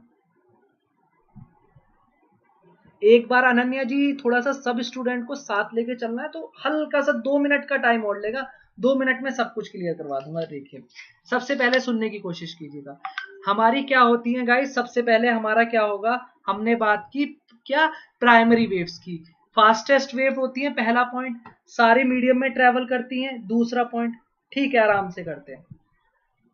क्या हुआ, ये कंप्रेशनल फोर्स है, मतलब ये कंप्रेस हो रही है, देखिए ये कंप्रेस हुई, फिर ये पीछे की टो एंड फो इस तरह मूव करेंगी और इस तरह अपोजिट डायरेक्शन में इस तरह मूव करती हैं, ये इधर की तरफ चलेंगी। स्प्रिंग देखिए जैसे स्प्रिंग मूव करेगी, अगर पहले आगे फिर पीछे आगे पीछे इस तरह मूव करती हैं। दैट मीन्स क्या कहना चाह रहा हूं, जो इसका वाइब्रेशन है और जो इसका डायरेक्शन मूव है वो एक ही डायरेक्शन में हो रहा है, इस तरह। ठीक है, ये है आपकी लॉन्गिट्यूडनल वेव्स, और इसे कहते हैं कंप्रेशनल वेव्स भी। ठीक है, और जैसे साउंड वेव इसी तरह मूव करती है, तीसरा पॉइंट ये फास्टेस्ट वेव होती है। चौथा पॉइंट सबसे पहले सिस्मोग्राफ में रिकॉर्ड होती है, और सबसे इंपॉर्टेंट पॉइंट है ये तीनों मीडियम में ट्रेवल करती है, सॉलिड, लिक्विड और मैग्मा मोल्टन फॉर्म में, और ये होती है आपकी प्राइमरी वेव्स। उसके बाद आती है सेकेंडरी वेव्स। सेकेंडरी वेव्स को भी आपको बता देते हैं, सर सेकेंडरी वेव्स भी बता दीजिए। ठीक है, सेकेंडरी वेव सुनिए, अब क्लियर है इसके बारे में? ओके ठीक है, स्लोली करते हैं, बहुत आराम आराम से अंडरस्टैंड करना, बहुत ही इंपॉर्टेंट टॉपिक है, स्लोली चलते हैं। ठीक है, उसके बाद बात क्या करते हैं गाइज, उसके बाद बात करते हैं हम सेकेंडरी वेव्स की। अभी आपको सब कुछ समझा दूंगा कैसे हमें पता लगा। ठीक है, अभी एक एक चीज क्लियर कर दूंगा। सेकेंडरी वेव्स क्या होती हैं गाइज, इसे कहते हैं एस वेव्स। अभी आपको चीजें आगे चलते चले जाओगे ना, अर्थक्वेक में पूछूंगा। ठीक है, ये क्या हो रहा है, पैरेलल में आपका क्या कर रहा है, बिल्कुल सेम डायरेक्शन में मूव कर रहा है, मतलब वाइब्रेशन भी उसी। आपको पता है थोड़ा, मेरा अगर आज पिक दिखता ना, मेरा फोटो दिखता,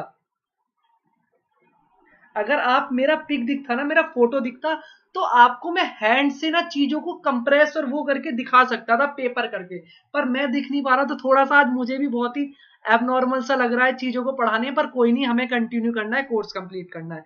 दूसरा क्या है गाइज, ये है सेकंड फास्टेस्ट, मतलब जो हमारी सिस्मोग्राफ है उसमें सेकंड नंबर पे कौन रिकॉर्ड होता है, हमारा सेकेंडरी वेव्स। सेकंड पॉइंट क्या है guys, it travels only in solid. Sir ये वाला पॉइंट समझा दूंगा आगे, जैसे चलते रहोगे ना अर्थक्वेक पूरा क्लियर हो जाएगा। ठीक है, ओके। सबसे हमारा क्या है, ओनली सॉलिड मीडियम में ट्रेवल करती है। हमने क्या बात की थी, प्राइमरी तीनों मीडियम में ट्रेवल करती है, बट सॉलिड में करती है सिर्फ एस वेव्स। मैंने बताया था किसमें, सॉलिड में। अब आप बोलोगे सर आपने अभी बताया था कि हमारी जो अर्थ का इंटरनल स्ट्रक्चर है ना, वो हमें सिस्मिक वेव से पता लगता है। सर यहीं पे पॉइंट क्लियर हो गया कि ये सिर्फ सॉलिड में ट्रेवल करती है। दैट मीन्स हमें क्या चीज नोटिस हुई, कि हमारी जो एस वेव थी ना, वो अर्थ के अंदर नहीं जा पा रही थी, इंटीरियर में। हमें कहीं ना कहीं हमने सोचा कि दैट मीन्स हमारी पूरी अर्थ का जो इंटीरियर है वो सॉलिड फॉर्म में नहीं है, वो डिफरेंट डिफरेंट फॉर्म में है। इस वजह से हमारी जो एस वेव्स है वो सिर्फ सॉलिड में ट्रेवल करती है, पर वो पूरे अर्थ के अंदर नहीं गई, वो हमारी कट कर गई। अपने पाथ को दिखाऊंगा आगे कैसे। तो सर हमारी अर्थ का इंटीरियर अलग है, और हमारी जो सिस्मिक वेव्स हैं उन्होंने इसका आइडेंटिफाई करवाया कि हमारा अर्थ का स्ट्रक्चर कैसा है। ठीक है, पहला क्या है, ये सेकंड फास्टेस्ट है। दूसरा क्या है, it travels only in solid. तीसरा पॉइंट क्या है, इसकी फ्रीक्वेंसी हाई होती है, फ्रीक्वेंसी हाई होती है। और फोर्थ पॉइंट क्या है, ये ट्रांसवर्स इन नेचर होती है। सर ट्रांसफर इन नेचर मतलब टो एंड फो, ये आपका इस डायरेक्शन में मूव किया, अप एंड डाउन इस तरह, पेंडुलम वाले उसमें। ठीक है, ऊपर गई, ऑसिलेशन जैसे करता है ना, ऑसिलेशन, ये क्रस्ट होता है, नीचे वाला ट्रफ होता है, तो ऑसिलेट करता है। सर इस डायरेक्शन में मूव कर रही है, वाइब्रेशन परपेंडिकुलर हो रहा है, उसे कहते हैं ट्रांसफर वेव्स। ठीक है, ये वाला पॉइंट समझ में आ गया? बताइए, ये चीज बताइए, जो मैं एनसीईआरटी की रीड जो बताता हूँ चीजें वो करूं, या जैसे मैं एक्सप्लेन करता हूं आपको बाद में एनसीईआरटी पढ़ाता हूं वो ज्यादा आपके लिए बेनिफिट होता है? मुझे फटाफट बताइए। इसकी फ्रीक्वेंसी हाई होती है, मुझे फटाफट बताइए, जिस वे में मैं आपको पहले एक्सप्लेन करता हूं फिर आपको डाटा बताता हूं, ये ज्यादा बेस्ट है, या पहले डाटा बताऊं फिर आपको एक्सप्लेन करूं? हर्षित गुप्ता जी 9:30 रेगुलर 9:30 PM पे आपकी क्लासेस होती हैं, ठीक है। ऊपर से क्या होती है, इसे हम क्या कहते हैं, इसे हम शेयर वेव भी कहते हैं। उसकी फ्रीक्वेंसी थोड़ी सी लो होती है कंपेयर टू प्राइमरी वेव्स की, इसकी फ्रीक्वेंसी हाई होती है, ठीक है। ओके, ठीक है। जैसे हमारा क्या हुआ कि आपकी ये देखिए गाइस, ये आपका अप एंड फो ये ट्रांसफर वेव्स होती हैं, ये वाली ट्रांसफर वेव्स। और कौन सी होती हैं, पी वेव्स भी कहते हैं इसे।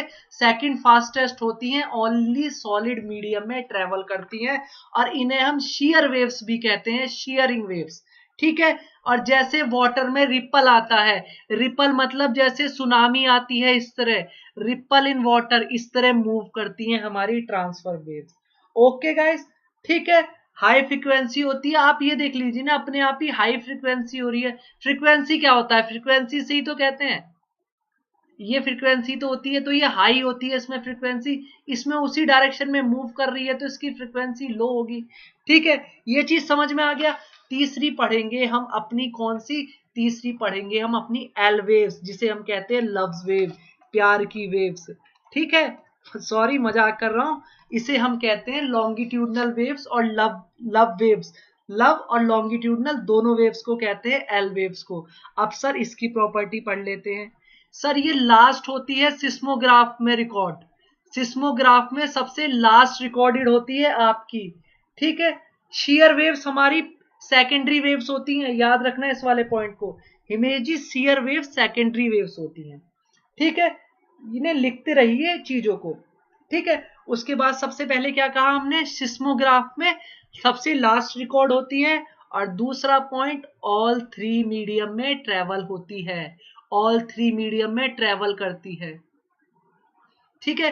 तीनों मीडियम में ट्रेवल करेगी, इस पॉइंट को याद रखना। दूसरा पॉइंट क्या है, सिस्मोग्राफ में सबसे लास्ट में रिकॉर्ड होती है, और क्या है, ठीक है, ये सरफेस के ऊपर ही ट्रेवल करती है आपकी एल वेव्स, ये सरफेस के ऊपर ट्रेवल करती है, इसलिए इसे सरफेस वेव्स भी कहते हैं एल वेव्स को, ठीक है। ओके गाइस, समझ में आ गया। और गाइस सबसे ज्यादा डिस्ट्रक्टिव होती है, मोस्ट डिस्ट्रक्टिव होती है, जो सबसे ज्यादा डिस्ट्रक्शन लाती है, वो आपकी एल वेव्स लाती है। क्लियर है, टाइप ऑफ वेव सब कुछ समझ में आ गया। अब एक पॉइंट और समझा दूं, देखिए ये समझिए, ये पी वेव्स को समझिए कैसे हो रहा है। इसका क्या हो रहा है, कंप्रेशन हुआ, जैसे स्प्रिंग का एक बार कंप्रेशन हो रहा है, फिर एक्सपेंशन होता है, कंप्रेशन हुआ, एक्सपेंशन हुआ, ये क्या होता है, ये आपकी पी वेव्स स्प्रिंग की तरह होती है। एल वेव्स किस तरह मूव करती है, इस तरह टो एंड फ्रो में, एस वेव सॉरी किसमें, टो एंड फ्रो में, इन्हें शेयर वेव्स भी कहते हैं, फ्रीक्वेंसी हाई होती है। और लव वेव्स क्या होती है, लव वेव इस तरह मूव करेगी, ना ज्यादा हाई फ्रीक्वेंसी ना ज्यादा लो, मतलब क्या करेगी, ये आगे की तरफ भी मूव करेगी, टो एंड फ्रो जैसे पी वेव्स मूव करती है, और थोड़ा बहुत ये क्या करेगी, इस तरह आपका फ्रीक्वेंसी भी लेगी। और ये क्या होती है, मोस्ट डिस्ट्रक्टिव होती है। समझ में आ गया ये वाला point, most destructive wave L waves होती है। बताइए कोई भी डाउट हो, मैंने वेव्स पूरी कंप्लीट कर दी है, आप लोगों को अभी तक कोई भी डाउट आया तो मुझे बताइए। ये तीनों वेव मैंने क्लियर कर दी हैं, कोई भी डाउट हो तीनों वेव में, आ जाते हैं एनसीईआरटी पढ़ लेते हैं सर। देखिए जो आपको मैंने क्या बताया था पीछे, जो अर्थक्वेक की वेव्स होती हैं वो सरफेस के कितने 200 किलोमीटर तक। अगर गाइस अच्छे से अंडरस्टैंडिंग हो रही हो तो लाइक एंड शेयर करते रहिए, ठीक है। आपके अली बाबा आपके नेट में थोड़ा सा प्रॉब्लम लग रही है, बिकॉज मुझे और स्टूडेंट की तरफ से कोई इश्यू नहीं आ रहा, आप अपना नेटवर्क कनेक्शन को एक बार रिफ्रेश कर लीजिए, ठीक है। ओके, तो 200, अब हम बातें हैं एनसीईआरटी पे, सर आपके एनसीईआरटी पढ़ा रहे हैं तो उसे भी तो कवर करेंगे, ठीक है। अर्थक्वेक वेव्स क्या होती हैं, ये लिथोस्फीयर से, आगे बताऊंगा लिथोस्फीयर भी क्या होता है, लिथोस्फीयर से 200 किलोमीटर नीचे की तरफ तक आती है। एक इंस्ट्रूमेंट होता है जिससे मेजर करते हैं, वो होता है सिस्मोग्राफ। क्वेश्चन आए सिस्मोग्राफ से क्या करते हैं सर, मेजर करते हैं, ठीक है। दो टाइप की होती हैं सर अर्थक्वेक वेव्स, कौन सी, एक होती है सर बॉडी वेव्स, एक होती है surface waves. Body sir P and S होती है, सरफेस एल वेव्स होती है। बॉडी वेव जनरेट क्या करती है, एनर्जी रिलीज करती है फोकस पे, सर नीचे बताया ना बॉडी के अंदर, तो फोकस पे क्या करेगी, एनर्जी रिलीज करेगी और सारी डायरेक्शन में ट्रेवल करेगी, इन ऑल डायरेक्शन, ओके। तब body waves interact with surface rocks. देख जब भी ये बॉडी वेव्स है ये क्या करेगी, सरफेस पे आके जो सरफेस की रॉक है उनसे क्या करेगी, जब ये इंटरेक्ट करेगी तो बहुत ही हाई अमाउंट में न्यू एनर्जी जनरेट करेगी और वहां से क्या होगी, एक न्यू वेव जनरेट होगी, सरफेस वेव। क्या होगी, सरफेस वेव जनरेट होगी वहां से। समझ में आया ये वाला पॉइंट? क्या हुआ गाइस, हमारी जब बॉडी वेव्स ऊपर की तरफ आई, रॉक में हिट करी, तो यहां से एनर्जी रिलीज हुई और यहां से new set of energy release हुई, किस फॉर्म में, सरफेस वेव की फॉर्म में। ठीक है, ओके। तो हमने बात की कैसे मूव करती है प्राइमरी और सेकेंडरी वेव्स। समझने की कोशिश करना। आप सबसे पहले बता दूं पी वेव्स। पी वेव्स क्या है, ये सबसे फास्टेस्ट है, मतलब सबसे पहले सिस्मोग्राफ में रिकॉर्ड होती है, इसलिए हमें पता लगा ये फास्टेस्ट है। ठीक है, सबसे पहले सरफेस पे आती है, इसलिए इसे प्राइमरी वेव्स कहते हैं। ठीक है, ये तीनों मीडियम में ट्रेवल करती है, गैसेस, सॉलिड, लिक्विड, सारे मीडियम में ट्रेवल करती है। P waves vibrate parallel to the direction of wave, मतलब ये पैरेलल डायरेक्शन में। आपको बताया था, ये देखिए सर, ये डायरेक्शन है और ये वाइब्रेशन है, तो सर इसका जो डायरेक्शन है ना, इसी डायरेक्शन में इसका वाइब्रेशन भी होगा। ये वाला पॉइंट है सर, जिस डायरेक्शन में मूव कर रही है उसी डायरेक्शन में इसका वाइब्रेशन भी होगा। ओके, ये हमने समझ लिया। फिर हम बात करते हैं एस वेव्स, इसे कहते हैं सेकेंडरी वेव्स। ठीक है, इसमें टाइम लैग होता है। टाइम लैग कैसे, ये देखिए अप एंड टो का टाइम लैग हो रहा है।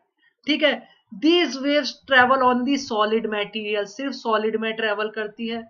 ठीक है, इसी के रीजन से हमारे जो साइंटिस्ट थे उन्होंने इंटीरियर ऑफ द अर्थ का स्ट्रक्चर जानने की कोशिश की। ये बहुत ही इंपॉर्टेंट पॉइंट हो जाता है। हेलो टीटू, ठीक है, प्लीज फोकस कीजिए। ठीक है, उसके बाद ये पॉइंट हो गया। और क्या होता है इसमें, क्या होता है गाइस, इनमें होता है रिफ्रैक्शन।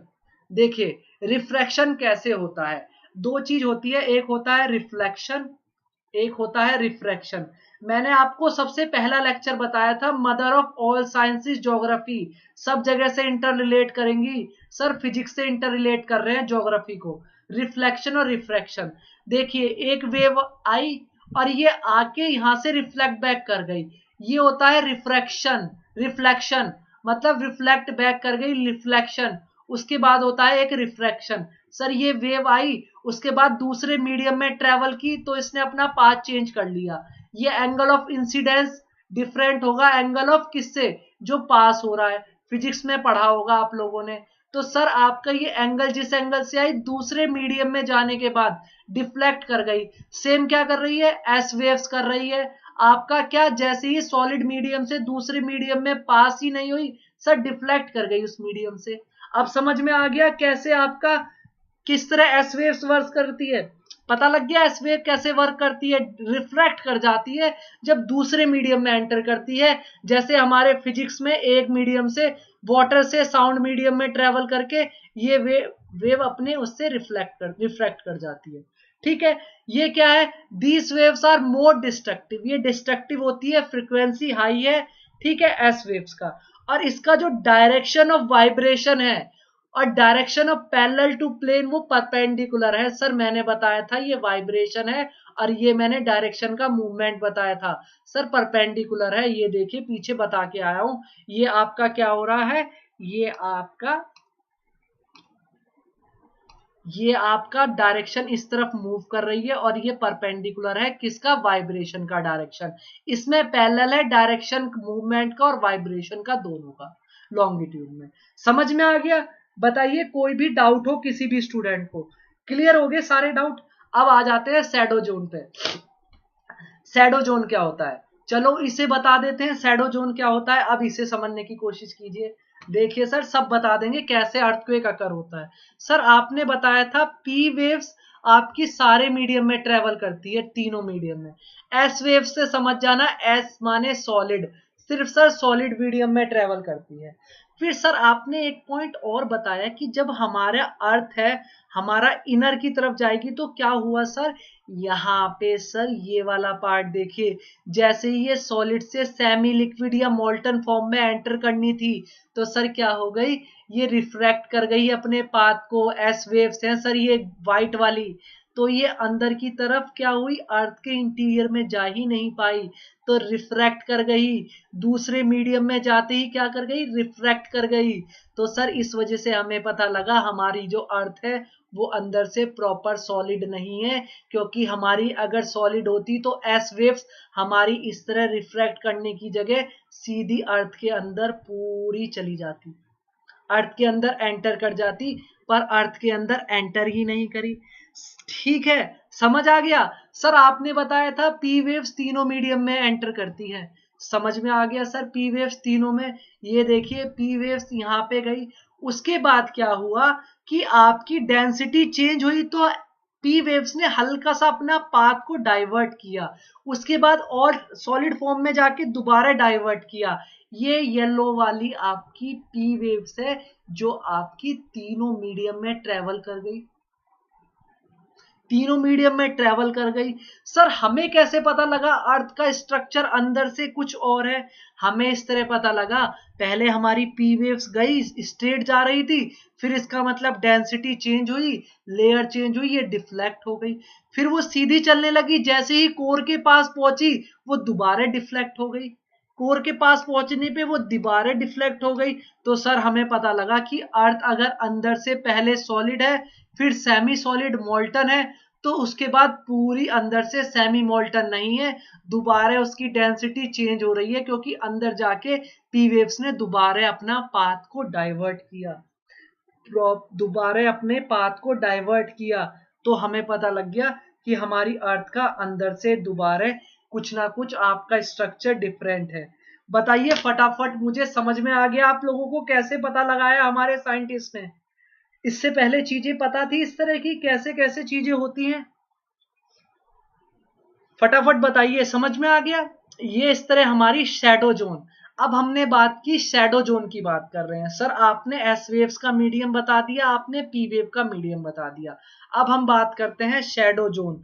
वो शैडो जोन जो आपका एस वेव्स के लिए शैडो है, मतलब शैडो मतलब वहां पे आप जा ही नहीं पा रहे हैं, तो वो किसके लिए, एस वेव्स के लिए एंगल पूछ लेता है, कितना एंगल है शैडो का। ठीक है, तो हम उसे पढ़ते हैं। देखिए, earthquake waves got recorded in seismograph located at far off location, आपका सिस्मोग्राफ में लोकेटेड होगा। ठीक है, उसके बाद क्या है, there exist some specific area where not reported, कुछ एरिया ऐसे होते हैं सिस्मोग्राफ में जहां पे आपकी वेव्स रिकॉर्ड ही नहीं हो पा रही हैं, जहां पे वो पहुंच ही नहीं पा रही हैं, उन्हें कहते हैं शैडो जोन। सबके लिए है ये शैडो जोन। ठीक है, आपकी एस वेव्स के लिए भी है, पी वेव्स के लिए भी, क्योंकि पी वेव्स इधर की तरफ ट्रेवल कर रही है ना, तो इस वाले मीडियम में क्या हो रहा है कि पी वेव्स आपकी पहुंच ही नहीं पा रही है, तो ये क्या हो गया, पी वेव्स का शैडो रीजन हो गया। ठीक है, अब समझने की कोशिश करना।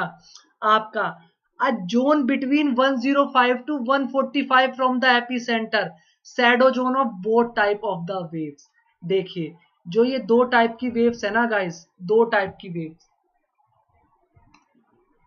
इसके लिए जो ये एंगल है एपी सेंटर से, जहां से एपी सेंटर से जनरेट हुई, उसके बीच में 105 से लेके 145 डिग्री एंगल का शैडो जोन है। क्या है, शैडो जोन है। ठीक है, उसके बाद समझने की कोशिश करना। उसके बाद क्या कह रहा है कि जो ये 105 का डिग्री का एंगल है, इसके बाद आपको एस वेव्स मिलेगी ही नहीं। क्या, पाथ चेंज कैसे हो रही है? देखिए, मैंने आपको बताया था, अर्थ है, बाहर क्रस्ट है, अंदर मेंटर है, फिर उसके बाद कोर है। आपको पता है ये सॉलिड फॉर्म में है, ये सेमी लिक्विड फॉर्म में है, उसके बाद inner core, outer core. Inner core भी आपका लिक्विड फॉर्म में है, और आउटर कोर लिक्विड फॉर्म में है, इनर कोर सॉलिड फॉर्म में है। तो क्या हुआ, ये डिफरेंट डिफरेंट फॉर्म में है, तो डिफरेंट डिफरेंट डेंसिटी भी तो होगी, डिफरेंट डिफरेंट डेंसिटी होगी।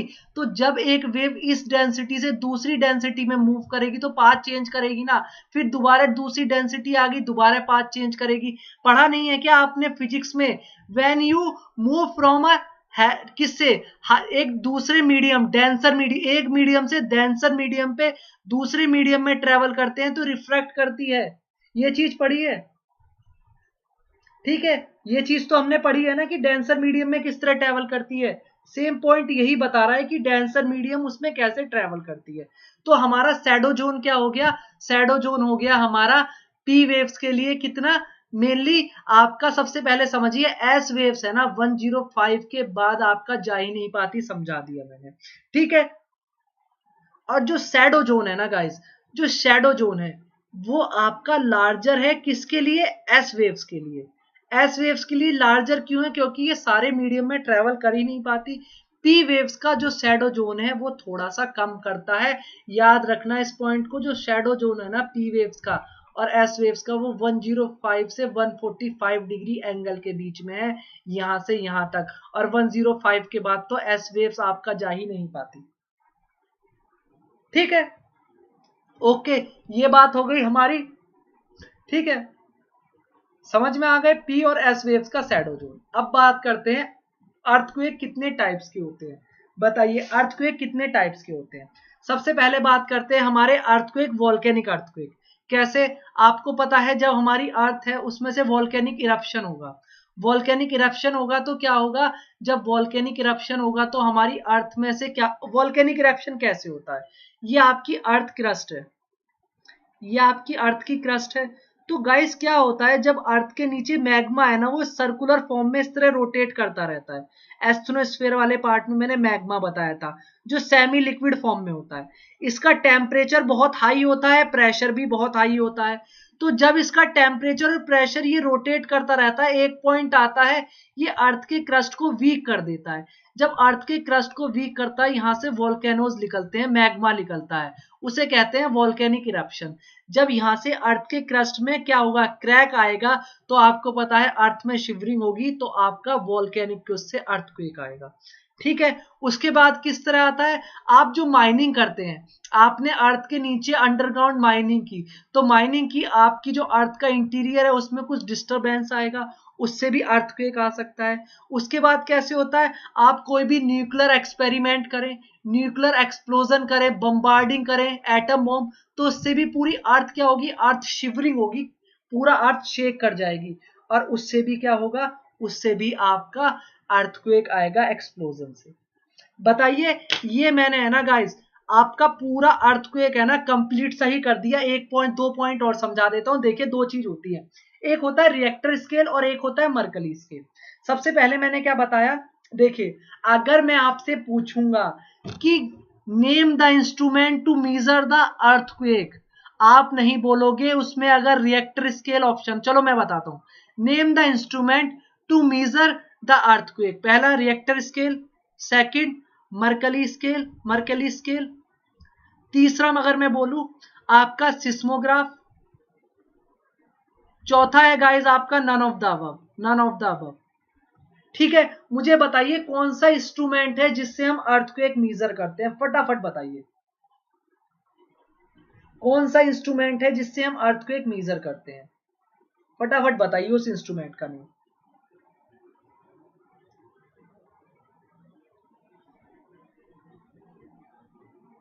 नेम द इंस्ट्रूमेंट, फटाफट बताइए उस इंस्ट्रूमेंट का नेम।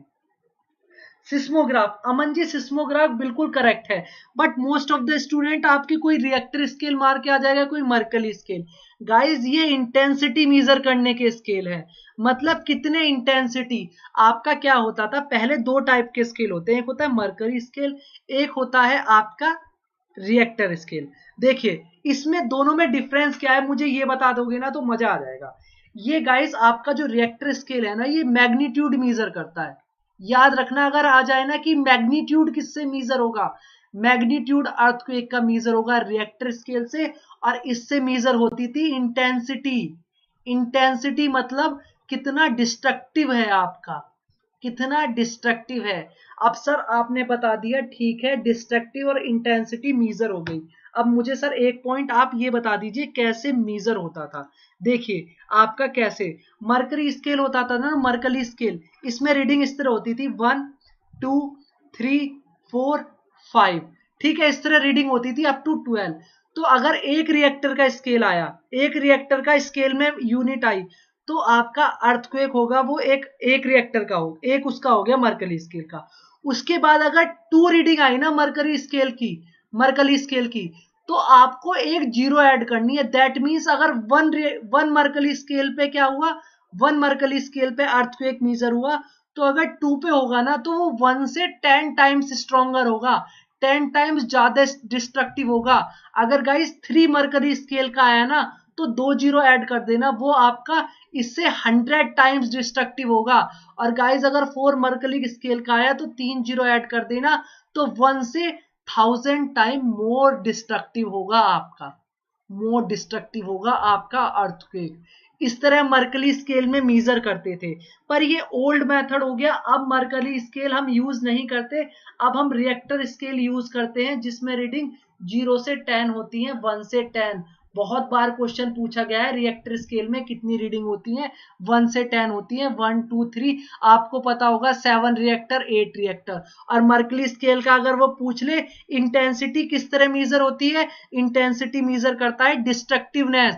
और जैसे 1 से 2 जाएंगे दैट मीन्स 10 टाइम ज्यादा डिस्ट्रक्टिव है, 3 जाएंगे तो 1 से 100 टाइम्स, 4 जाएंगे तो 1000 टाइम डिस्ट्रक्टिव है 1 से। समझ में आ गया। और इसमें आपका क्या मैग्नीट्यूड मेजर होता है अर्थ के, जो आपका अर्थक्वेक होता है। समझ में आ गया। बताइए किसी भी स्टूडेंट को डाउट, इतने अच्छे से समझा रहा हूं, बहुत ही अच्छे से, सही में आप लोग लाइक शेयर करोगे ना तो मजा आ जाएगा। बहुत ही अच्छे से आराम आराम से चीजें एक्सप्लेन करने की कोशिश कर रहा हूं। समझ में आ गया। बताइए मुझे, अब बात कर लेते हैं अर्थक्वेक के इफेक्ट क्या होते हैं। ग्राउंड शेकिंग करता है, पूरा ग्राउंड हिलता है। डिफरेंशियल ग्राउंड सेटलमेंट होते हैं अलग अलग, उन पे इफेक्ट होता है। लैंड और मड स्लाइड होती है, आपको पता है लैंड और मड में स्लाइड होगी। सॉइल लिक्विफिकेशन होता है। सॉइल लिक्विफिकेशन क्या होता है, सर आपकी जो ये लैंड है उसके बीच में क्रैक आ गया, तो सर आपका बीच में क्रैक आ गया लैंड में, उसके बीच में क्या होगा, वाटर डिपॉजिट हो जाएगा। तो वाटर डिपॉजिट होने से वो सॉइल में क्या होगा, लिक्विफिकेशन हो जाएगा, सॉइल क्या हो जाएगी, बैठने लगेगी, सॉइल मड सॉइल बन जाएगी। मर्कल स्केल फिर से बताऊं यार, इतने अच्छे से एक्सप्लेन करा है, कोई नहीं दोबारा बता देते हैं। मर्कली स्केल मतलब इसमें 1 से 12 तक की रीडिंग होती थी पहले, 1 2 3 4 5 अप टू 12। तो क्या होता था गाइस, जो 1 से लेके 2 तक है दैट मीन्स इसमें एक ऐड कर दीजिए जीरो। तो जितना 1 मर्कली स्केल पे आपका अर्थक्वेक आया ना, 2 पे आया, जो 2 वाला है वो 1 से 10 टाइम्स ज्यादा डिस्ट्रक्टिव होगा। अगर 3 पे आया तो 3 वाला किससे, 1 से 100 टाइम डिस्ट्रक्टिव होगा, एक ऐड जीरो ऐड कर देना। 4 रिएक्टर पे आया, 4 मर्करी स्केल पे आया तो ये 1000 टाइम मोर डिस्ट्रक्टिव होगा 1 वाले मर्कली स्केल से। समझ में आ गया। ठीक है, ये हमने बात कर ली। सुनामी आती है, सुनामी कैसे आती है, सुनामी वेव्स का, वाटर का वेव्स का मूवमेंट तो है, पर आपकी नीचे से क्या होगा, ये एक्स्ट्रा फोर्स देगी किसे, इन वेव्स को, तो वेव्स और ज्यादा हाइट टेक करेंगी, इसलिए सुनामी भी आती है अर्थक्वेक से। ठीक है, फायर्स होती हैं बिल्डिंग्स में, क्यों आपकी फायर्स कैसे होंगी, शॉर्ट सर्किट हो जाएंगे आपके, शॉर्ट सर्किट हो जाएंगे आपके सारे अप्लायंसेस। फ्लड आ जाएगा डैम में, ठीक है, क्योंकि आपके डैम ब्रेक हो जाएंगे। ग्राउंड डिस्प्लेसमेंट हो जाएगा, अर्थ में क्रैक्स देखे आपने, क्रैक्स आते हैं जब डिस्प्लेस होती है, जापान में देखे होंगे तो क्रैक्स आते हैं।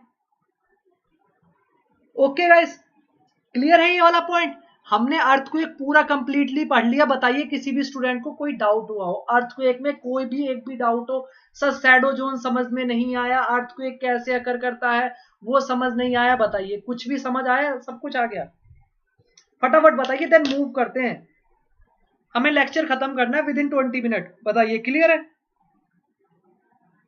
लाइक एंड शेयर करते रहिए गाइस अगर मजा आ रहा हो तो। अब बात करते हैं स्ट्रक्चर ऑफ अर्थ की, बहुत ही मजा आएगा स्ट्रक्चर ऑफ अर्थ में, समझने की कोशिश करना, देखना। देखिए क्या होता है हमारी अर्थ का, अपने तरीके से पढ़ाऊं, अपने तरीके से। ये हमारी अर्थ है सर, ये हमारी अर्थ है, ठीक है, ऊपर की लिथोस्फीयर है सर, ये हमारी क्रस्ट है, ये वाली हमारी मेंटल हो गई, और ये हमारी कोर हो गई। हमारी अर्थ इस तरह डिवाइडेड है। अब इस फिगर को देख लीजिए, अब इस तरह देख लीजिए आप एक एक पॉइंट,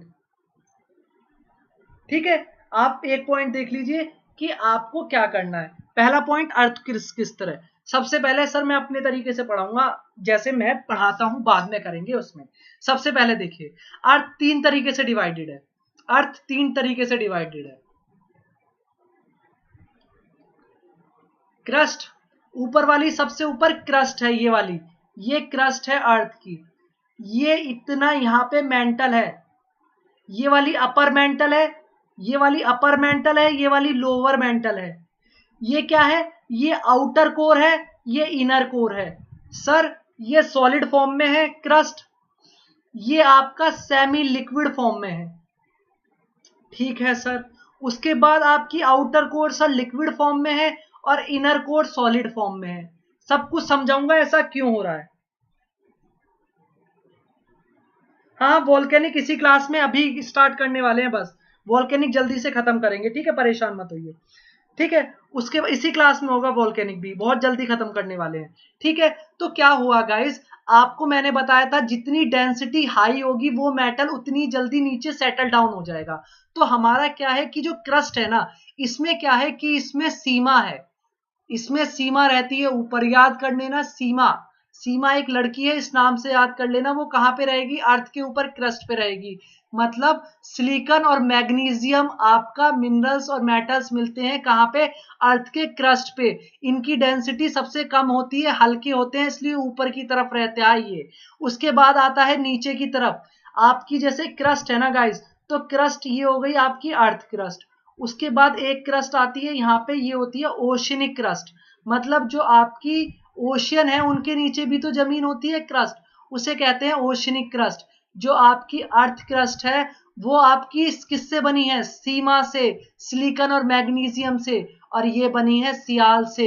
सियाल समझ रहे हो, सिलिकॉन और एल्यूमिनियम से। सिलिकॉन और एल्यूमिनियम मतलब क्या हो गया, ये एल्यूमिनियम हैवी है किससे, मैग्नीशियम से। सो आपकी ओशियनिक क्रस्ट नीचे की तरफ बैठ गई, समझ में आ गया। उसके बाद आता है अपर मेंटल, ये भी बना है सियाल से, ठीक है, ओके। और आउटर कोर और इनर कोर, और याद रखना जो इनर कोर है वो बना है नीफे से, जिसे कहते हैं निकल और आयरन। और आपको पता है निकल और आयरन हैवीएस्ट है, सबसे ज्यादा डेंसिटी है, यही रीजन है वो अर्थ के सबसे नीचे जाके सेटल डाउन हो गए हैं,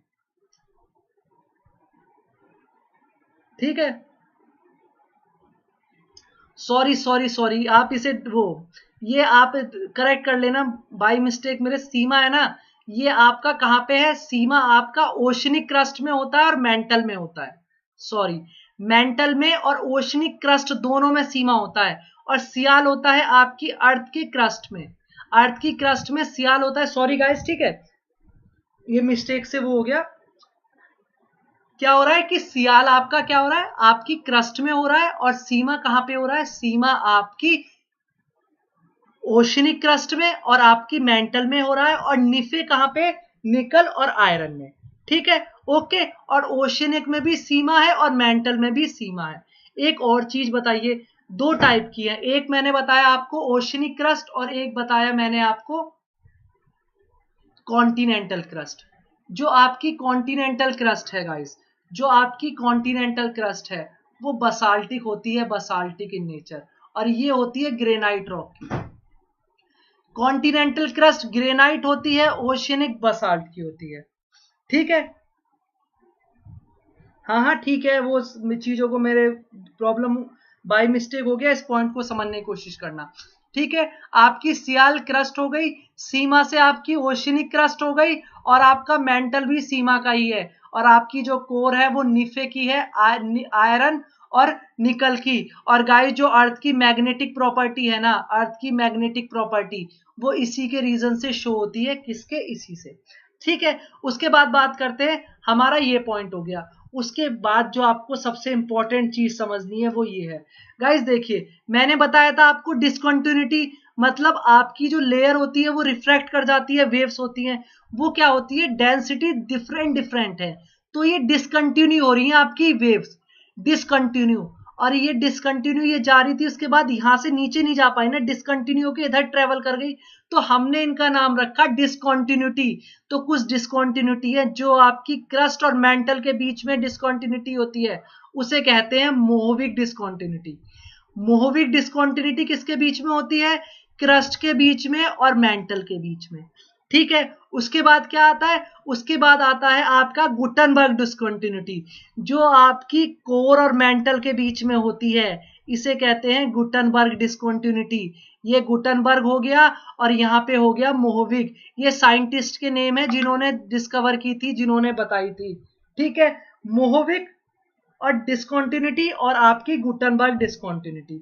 ओके गाइस, ये पॉइंट हो गया। उसके बाद हमने क्या बताया, उसके बाद हमने बताया दो, आपका गाइस ये अपर मेंटल और लोअर मेंटल भी तो है, अपर मेंटल और लोअर मेंटल भी तो है। जो अपर मेंटल और लोअर मेंटल के बीच में होती है उसे कहते हैं रैपिड डिस्कंटिन्यूटी, क्योंकि इसमें भी तो मीडियम चेंज हो रहा है ना, इसमें भी तो दोनों आपका सेमी लिक्विड फॉर्म में नहीं है, ये सेमी लिक्विड है, उससे बाद दोबारा लिक्विड फॉर्म में हो रहा है, इस तरह चेंज हो रहा है आपका।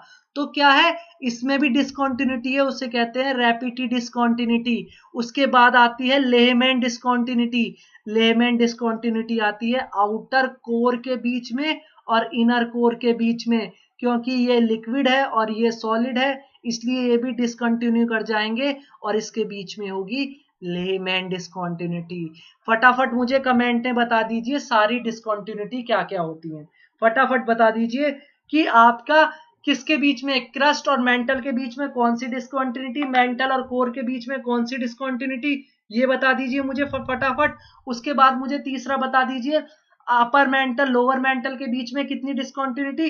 गाइस देखिए, मैंने आपको बताया था कि सर आपकी डेंसिटी जिसकी जितनी कम होगी वो उतनी ही ऊपर होगा, तो जो आपकी क्रस्ट होती है ना, क्रस्ट की डेंसिटी होती है 2.7, क्रस्ट की डेंसिटी 2.7, किसकी, कॉन्टिनेंटल की, ओशनिक क्रस्ट की होती है 3.3 ग्राम पर सेंटीमीटर क्यूब, ओशनिक क्रस्ट की 3.3। ठीक है, ओके, ओशनिक क्रस्ट की कितनी होती है 3.3, ये पॉइंट हो गया। उसके बाद बात करते हैं गाइस, हमने मेंटल को लेके बात कर ली, उसके बाद हमने मेंटल को क्या बात की, मेंटल आपकी क्रस्ट के नीचे होती है और मोह डिस्कंटिन्यूटी मेंटल और उसे कवर करती है। और गाइस एक चीज और याद रखना, एक पॉइंट समझाना भूल गया मैं यहाँ पे, जो अपर मेंटल है ना गाइस, ये अपर मेंटल ये होता है हमारा एस्थनोस्फेयर।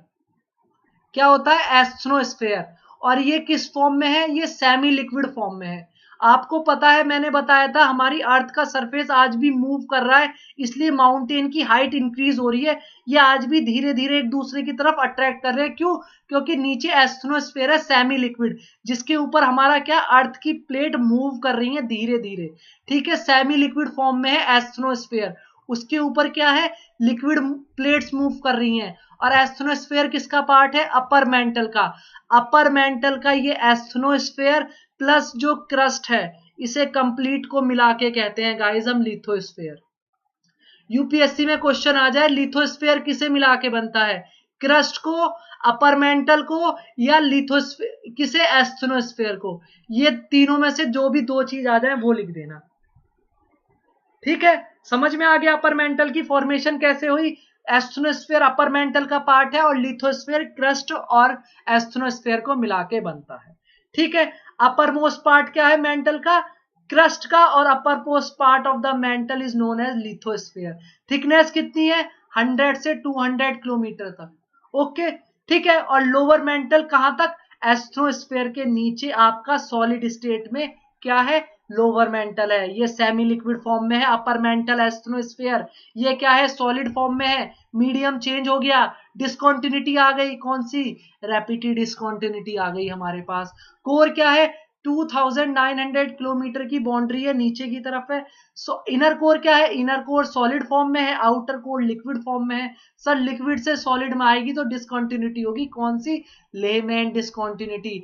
डेंसिटी कितनी है, 5 ग्राम पर सेंटीमीटर क्यूब, अभी बता के आया हूं, 5 ग्राम पर सेंटीमीटर क्यूब क्या है, डेंसिटी है आपकी, किसकी, कोर की। 2.7 किसकी है, कॉन्टिनेंटल क्रस्ट की। 3.3 किसकी है, ओशनिक क्रस्ट की।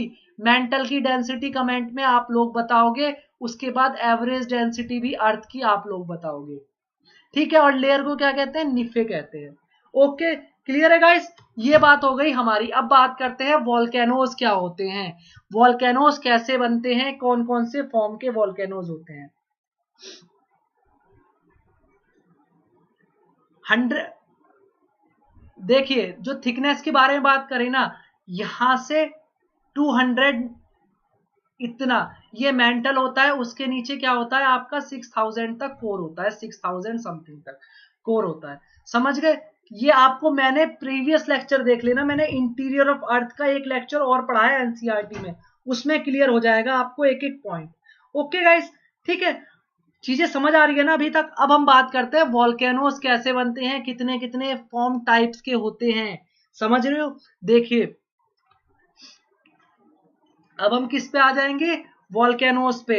देखिए हमारा वॉल्केनोस क्या होता है, मैंने बताया ये आपका अर्थ का स्ट्रक्चर है, उसके नीचे आपका मैग्मा घूमता रहता है, हाई प्रेशर लगाता है, टेम्परेचर होता है, ब्रेक कर कर यहाँ से आपका अर्थ में से गैसेस क्या निकलता है। आपको एक चीज और बता दूं, देखिए जो अर्थ के नीचे सेमी लिक्विड होता है ना, जब तक वो अर्थ के नीचे रहेगा गाइस, आपको उसे बोलना है मैग्मा, आपको उसे बोलना है मैग्मा। जैसे ही वो आपका अर्थ के सरफेस पे आ जाए उसे कह देंगे, हाँ हाँ अली बाबा हम वॉल्केनिक पढ़ाएंगे, ठीक है, ठीक है, अभी कंप्लीट कर देंगे वॉल्केनो सारे, ठीक है। जैसे ही ये मैग्मा अर्थ के सरफेस पे आ जाए इसे कहते हैं लावा, इसे क्या कहते हैं गाइस, लावा। अब समझते हैं क्या है। Volcanic is a place where gaseous and molten rock material lava escape to the ground. मतलब जो आपका मैग्मा था ग्राउंड के अंदर, वो सरफेस पे आ गया, किस में, लावा की फॉर्म में। क्या क्या लेके आया, नीचे से लिख लेंगी गैस भी लिख लेंगी, एशियस लिख लेंगी, और जो नीचे मोल्टन रॉक है मतलब सेमी लिक्विड फॉर्म में, और लिक्विड फॉर्म में आपकी रॉक लिख लेंगे, ठीक है। ओके, नीचे मैग्मा, सरफेस पे आते ही लावा बन जाएगा वो। ओके गाइस, फिर उसके बाद बात करते हैं हमारे जो वॉल्केनोज होते हैं ना, वो डिफरेंट डिफरेंट नेम से जाने जाते हैं। एक्टिव वॉल्केनो आपको बता दूं एक बार, समझने की कोशिश करना, देखना यहां पे समझाता हूं। तीन टाइप के वॉल्केनोज होते हैं, तीन टाइप के वॉल्केनोज होते हैं, एक्टिव वॉल्केनो, डोरमेंट वॉल्केनो, और एक होता है एक्सटिंक्ट वॉल्केनो। पता है ये चीजें? देखिए एक्टिव वॉल्केनो वो होता है जो अभी एक्टिव है, मतलब उसमें से इरप्शन होते रहते हैं, उसमें से इरप्शन होते रहते हैं, वो होता है एक्टिव वॉल्केनो। सेकंड आता है डोरमेंट वॉल्केनो। डोरमेंट वॉल्केनो वो होता है जिसमें से अभी इरप्शन नहीं हो रहे हैं, इरप्शन नहीं हो रहे हैं, बट फ्यूचर में उसमें इरप्शन होंगे, ये पॉसिबिलिटीज है और होते रहे हैं, बट अभी पिछले 5-10 साल से नहीं हो रहे हैं। बट अगर हम बात करें उसमें से इरप्शन हो सकते हैं, वो होता है डोरमेंट क्या, वॉल्केनो। एक्टिव में से होते रहते हैं। एक्सटिंक्ट वॉल्केनो वो होता है जिसमें पिछले 50-100 ईयर्स तक कोई इरप्शन हुआ ही नहीं है, कोई इरप्शन हो ही नहीं रहा है, उसमें से मैग्मा बाहर आ ही नहीं रहा है, वो होते हैं गाइस आपके कौन से, एक्सटिंक्ट वॉल्केनो। यही बात कह रहे हैं। अब volcano is an active volcano if the material mention are being released और being released out in the past, past में अभी आने वाले टाइम में उसमें से इरप्शन होते रहे हो, बट डोरमेंट में काफी टाइम से नहीं हुए, पर पॉसिबिलिटी है फ्यूचर में हो सकते हैं, और एक्सटिंक्ट में कोई पॉसिबिलिटी नहीं है, खत्म हो गए हैं। एग्जाम्पल बताइए मुझे एक्टिव के, डोरमेंट के और एक्सटिंक्ट के। मुझे बताइए जो हमारे इंडिया में डोर कौन सा, अंडमान एंड निकोबार में बैरन आइलैंड है, वो किस टाइप का वॉल्केनो है, एक्टिव में कोटापैक्सी एग्जाम्पल है एक्टिव का। हवाई आइलैंड एग्जाम्पल है किसका, आपका एक्टिव वॉल्केनो का, ठीक है। उस बेसिस पे हम इन्हें डिवाइड करेंगे, किस पे, नेचर ऑफ इरप्शन पे, किस तरह इरप्ट होते हैं, किस तरह बाहर निकलते हैं, और कैसे डेवलप होते हैं। सबसे पहले बढ़ते हैं हम अपना कौन सा, shield volcano, types of volcanoes पे आ गए। गाइस याद रखना ये वाला पॉइंट जो मैं बता रहा हूं, पहला मेरा बहुत ही इंपॉर्टेंट पॉइंट, इस चीज को याद रखना आपको, कि जो हमारे वॉल्केनोज है ना गाइस, इसमें कैसे कैसे फॉर्म हो रहे हैं, कौन से एक्टिव है, कौन से डोरमेंट है, कौन से आपके एक्सटिंक्ट हो चुके हैं, इसके नेम मुझे तीन तीन नेम बताएंगे आप लोग, मुझे नहीं पता, आप बताओगे तीन नेम मुझे, ठीक है, फटाफट तीनों के बताओगे। अब बात करते हैं type of volcanoes. Type of volcanoes में सबसे पहले हम बात करते हैं शील्ड वॉल्केनो की। शील्ड वॉल्केनो, देखिए आपका दो तरह के वॉल्केनो इरप्शन होता है, एक होता है एसिडिक लावा, और एक होता है बेसिक लावा। जो एसिडिक लावा निकलता है ना वोल्केनोज में, वो बहुत ही विस्कस होता है। विस्कस होता है मतलब चिपचिपा टाइप में होता है, हल्का सा सेमी लिक्विड फॉर्म में। जो बेसिक लावा होता है ना वो लिक्विड की फ्लूइड की फॉर्म में होता है। याद रखना इस पॉइंट को। जो भी आपके माउंटेन्स टाइप में बनेंगे ना वो विस्कस एसिडिक लावा होगा, क्योंकि बेसिक लावा है ना अगर अर्थ से निकलेगा तो इस तरह फ्लो कर जाएगा। बट जो विस्कस और एसिडिक लावा होगा वो एकदम ब्लास्ट होके इस तरह माउंटेन टाइप में बनाएगा और जल्दी सॉलिड हो जाएगा। समझ में आ गया? एसिडिक लावा विस्कस फॉर्म में होता है थोड़ा सा, और बेसिक लावा लिक्विड फॉर्म में होता है। ठीक है गाइस, ओके। सो हम फर्स्ट पढ़ेंगे सबसे पहले कौन सा, सील्ड वोल्केनो। सील्ड वोल्केनो क्या होता है? ये बसाल्टिक इन नेचर होता है।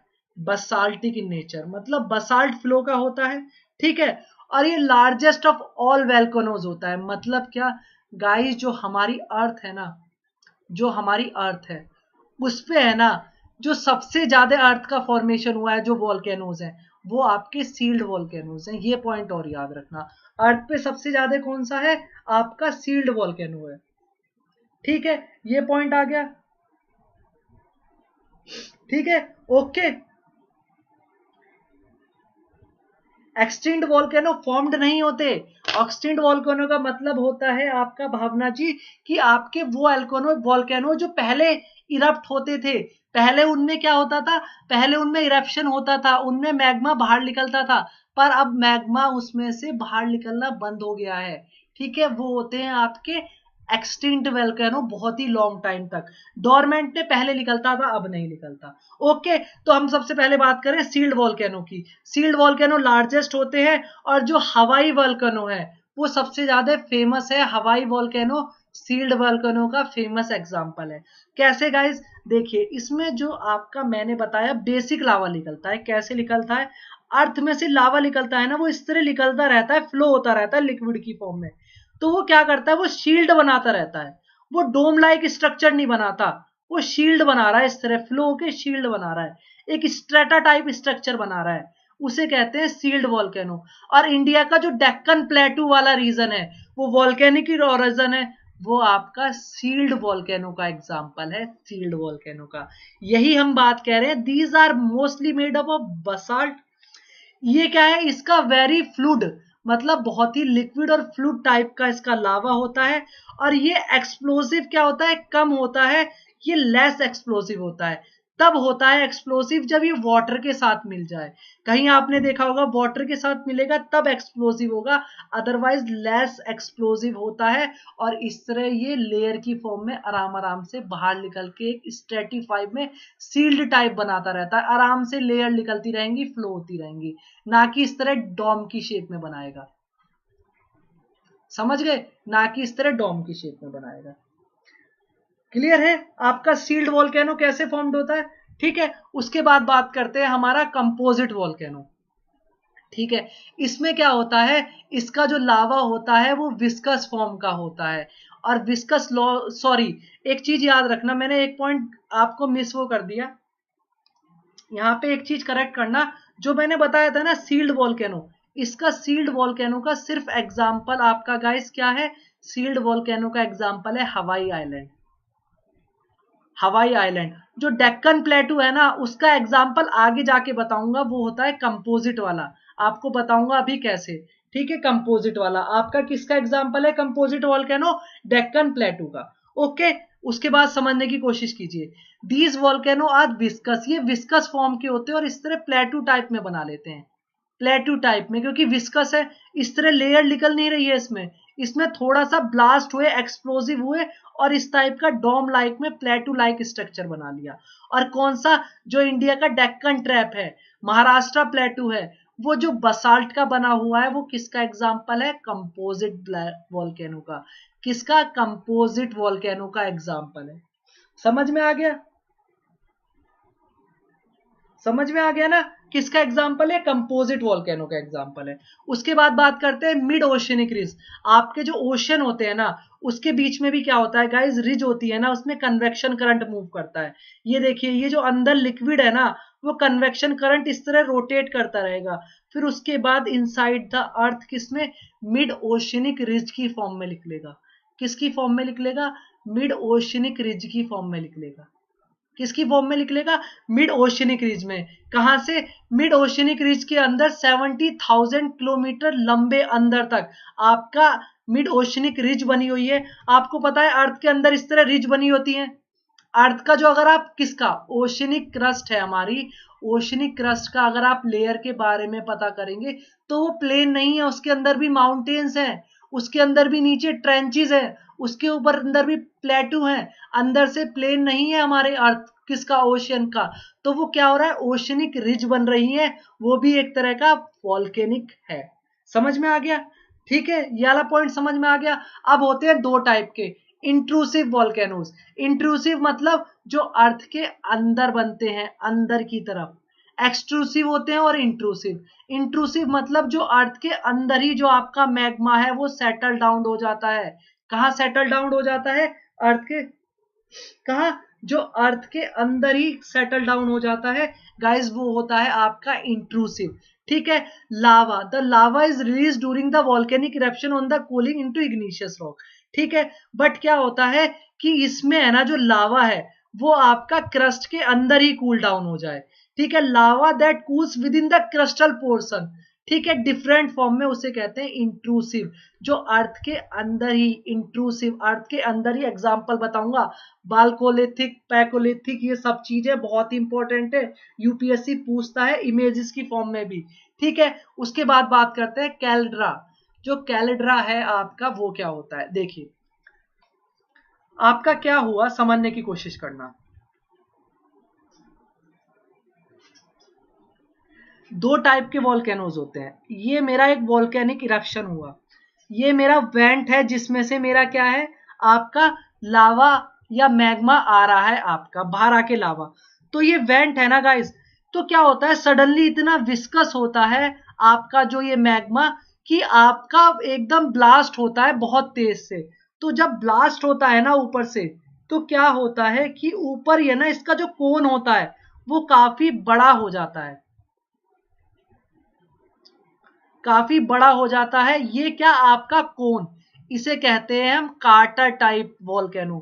कार्टर, समझ में आ रहा है? कार्टर, कार्टर टाइप वॉल्केनो समझ में आ रहा है आप लोगों को? आपने पढ़ा होगा जो महाराष्ट्र की लोनार लेक है, लोनार लेक महाराष्ट्र की, वो कार्टर टाइप ऑफ एग्जांपल है। कार्टर लेक मतलब इरप्शन हुआ, तो इरप्शन होने से, ब्लास्ट होने से जो ऊपर का इसका जो वेंट था जहां से लावा निकलता है वो आपका तेज होने से वो थोड़ा वाइड हो गई उसकी ओपनिंग, और उसे कहते हैं कार्टर लेक। मतलब अब कैसे आप बोलोगे सर कैसे लेक बनी? ये मेरा कार्टर लेक बन गया ऊपर की तरफ। उसके बाद ये लावा क्या हुआ? सॉलिडिफाइड हो गया, जम गया। सॉलिडिफाइड होने के बाद ऊपर क्या हुआ? यहाँ पे लेक बन जाती है। ये आपका गड्ढा टाइप में बन गया और इसमें वाटर एक्यूमुलेट हो जाता है, पानी से भर जाती है, और Lonar lake is the example of crater lake.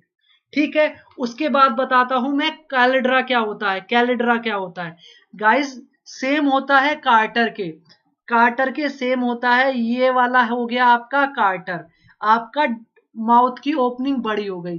फिर जो एक्सप्लोजन था गाइस वो इतना डिस्ट्रक्टिव हुआ कि इसने अपना पूरा जो स्ट्रक्चर था इसे एक्सप्लोड कर लिया, पूरा स्ट्रक्चर में एक्सप्लोजिव हो गया, एक्सप्लोड हो गया। तो उससे क्या हो गया? ये पूरा टूट जाता है आपका वॉल्केनोस, और इस तरह बहुत ही बड़ा गड्ढा बन जाता है यहाँ पे, उसे कहते हैं कैलिड्रा। समझने की कोशिश करना दोबारा। ये आपका वेंट है जहां से वॉल्केनोज निकल रहा है, ऊपर से वेंट चौड़ा हो गया थोड़ा सा, उसे कहते हैं कार्टर, और ये बहुत ही वाइड ओपनिंग हो गई, उसे कहते हैं कैलिड्रा। समझ में आ रहा है कैलिड्रा कार्टर में डिफरेंस आप लोगों को? What is crater? यही कह रहा है these are the most explosive of earth volcanoes. They are so explosive, इतने एक्सप्लोजिव होते हैं कि ये अपने आप को ही इरप्ट कर लेते हैं और कोलैप्स कर जाते हैं अपने आप ही। और टॉल स्ट्रक्चर बनाने की उससे क्या होता है? इनमें डिप्रेशन हो जाता है। अपने आप को क्या कर लिया इन्होंने? इरप्ट कर लिया। तो इरप्ट कर लिया तो इस तरह गड्ढा टाइप में बन जाएगा, और ये क्या होगा? यहाँ पे कैलिड्रा बन जाएगा, और यहाँ पे वाटर फिर बाद में एक्यूमुलेट हो जाएगा। समझाने की कोशिश करूं, ये देखिए अपने आप ही इसने क्या किया? अपने आप को कोलैप्स कर लिया, और किस तरह? कैलिड्रा ने, ये देखिए और डिस्ट्रक्टिव हो गया और डिप्रेशन में चला गया नीचे। ये देखिए वोल्केनोज है ऊपर, उसके बाद नीचे की तरफ क्या चला गया, डिप्रेशन में चला गया। और उस डिप्रेशन में क्या हुआ गाइस, ये देखिए ये लेक बन गई, यहाँ पे इस डिप्रेशन में वाटर कलेक्ट हो गया। ये होता है कैलेड्रा। ठीक है, ये हो गया कैलेड्रा। समझ में आ गया गाइस? ठीक है, अब समझ लेते हैं, समझ में आ गया। ये देखिए ये जो कोन शेप में होते हैं, जिनका कोन की तरह आपका इरेप्शन होता है, वो होते हैं सिलेंडर कोन वोल्केनो। कंपोजिट में क्या होता है, कंपोजिट में आपका देखिए समझने की कोशिश करना, इसमें क्या होता है, लावा फ्लूइड की फॉर्म में होता है, शील्ड की फॉर्म में निकलता है कोन, सिलेंडर कोन वाले में। ठीक है, इस तरह। और जो ये आपका कंपोजिट होता है, कंपोजिट होता है, कंपोजिट में क्या होता है, इसमें लावा आपका विस्कस होता है, तो ये हाई माउंटेन की फॉर्म बना लेता है। ये डोम में देखिए, डोम कंपोजिट लावा डोम है, कार्टर बताया अभी, क्या करता है इसका, आप में हैवी एक्सप्लोजन होता है, कार्टर टाइप की शेप बना लेता है। और सील्ड वाला बताया था कि इसमें लावा बहुत ही आराम से फ्लूइड होता है, इस तरह स्ट्रेटिड बनाता रहता है। ठीक है, ये इसका एग्जाम्पल हो गया। ये हमने वोल्केनोस के सारे एग्जाम्पल पढ़ लिए। अब हम पढ़ते हैं what is batholith, what is laccolith, और व्हाट इज आपके लैपोलिथ, पैकोलिथ, सिल्स, डाइक क्या होते हैं, समझने की कोशिश करना। सबसे पहले समझाने की कोशिश करूंगा सिल और डाइक क्या होते हैं। देखिए दो चीज होती है, एक होती है सिल और एक होती है डाइक।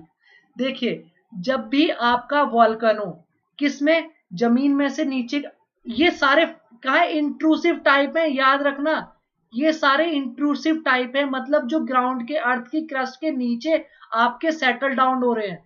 ठीक है, सबसे पहले बात करते हैं सिल की। देखिए जब भी आपका मैग्मा इस तरह, किस तरह आपका वर्टिकल फॉर्म में हो, हॉरिजॉन्टल फॉर्म में होगा, हॉरिजॉन्टल फॉर्म में होगा, उसे कहेंगे सिल। हॉरिजॉन्टल फॉर्म में सिल होगा हमेशा, जब भी आपके अर्थ के क्रस्ट के अंदर हॉरिजॉन्टल फॉर्म में लावा क्या हो जाएगा, सॉलिडिफाइड हो जाएगा, उसे कहेंगे सिल। जब लावा आपका किस तरह परपेंडिकुलर और आपका वर्टिकल फॉर्म में क्या हो जाएगा, डिपॉजिट हो जाएगा या सॉलिडिफाइड हो जाएगा, उसे कहेंगे डाइक। समझ में आ गया डाइक? हाँ हाँ, इसे बहुत अच्छे से बताऊंगा, मुझे पता है बहुत इंपॉर्टेंट है, बैकोलिथ, लैपोलिथ, सब कुछ समझ में आ गया। सबसे पहले सिल और डाइक में समझ जाइए क्या डिफरेंस होता है। जब भी आपका किस में वर्टिकल फॉर्म में डिपॉजिट होगा वो डाइक होगा, और जब भी आपका किस में हॉरिजॉन्टल फॉर्म में डिपॉजिट होगा वो आपका सिल होगा। ये वाला समझ में आ गया, अर्थ के इंटरनल पार्ट में कैसे जमा होगा बताइए, आ गया समझ में? आगे की तरफ बढ़े। ठीक है, उसके बाद क्या बात करते हैं, उसके बाद करते हैं बैथोलिथ। बैथोलिथ क्या होता है, batholith is the cool portion of magma. ठीक है, अब समझने की कोशिश करना बैथोलिथ क्या होता है। देखिए बैथोलिथ में क्या होता है, आपका जो मैग्मा होता है ना, वो सबसे नीचे अर्थ के नीचे की तरफ जमा होता चला जाता है, नीचे की तरफ, सबसे नीचे। जैसे हमारे बाथ टब होते हैं ना नीचे की तरफ, तो नीचे की तरफ जो हमारा मैग्मा सॉलिडिफाइड हो जाएगा सबसे नीचे, वो हमारा होता है बैथोलिथ, बहुत ही लार्ज क्वांटिटी में। बैथोलिथ में क्या होता है, हमारा मैग्मा लार्ज क्वांटिटी में डिपॉजिट हो जाता है। ये देखिए आपका मैग्मा आया, यहां से अलग अलग फॉर्म में निकला, पर जो मैक्सिमम मैग्मा नीचे की तरफ डिपॉजिट हो गया वो होगा बैथोलिथ। वो क्या होगा, बैथोलिथ। अब समझने की कोशिश करना क्या कहना चाह रहा है। ये कहना चाह रहा है दे अपीयर ओनली सरफेस। ये जो बैथोलिथ है ना, ये तभी सरफेस पे होगा जब इस सरफेस के ऊपर का इरोजन होगा, डेनुडेशन होगा, और इरोजन होने लगेगा ना, तब आपको जो बैथोलिथ की जो सॉलिडिफाइड लावा मैग्मा है वो आपका तब दिखेगा जब इरोजन और सॉलिडिफाइड होगा।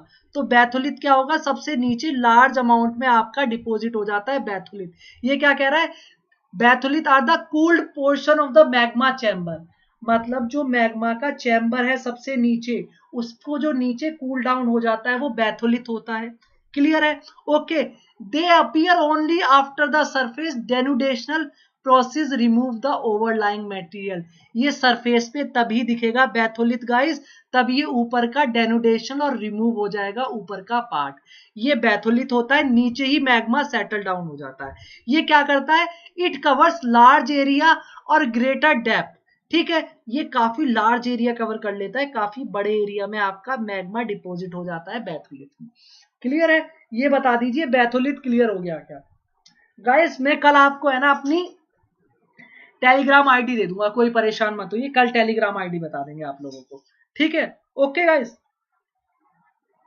ये पॉइंट समझ में आ गया बैथोलिथ क्या होता है। उसके बाद बात करते हैं लैकोलिथ क्या होता है। सर लैकोलिथ बता दीजिए, लैकोलिथ क्या होता है, अब उसे समझने की कोशिश करना। लैकोलिथ आपका जो लावा है वो अर्थ से नीचे से निकलते निकलते ऊपर की तरफ गया, उसके बाद अर्थ के बीच में वो डोम लाइक स्ट्रक्चर शेप में डिपॉजिट हो गया। किसमें? डोम लाइक स्ट्रक्चर। पहले क्या हुआ, वो सिल में से गया, फिर डाइक में से गया, उसके बाद ऊपर जाके क्या हुआ, उसने डोम लाइक स्ट्रक्चर बना लिया।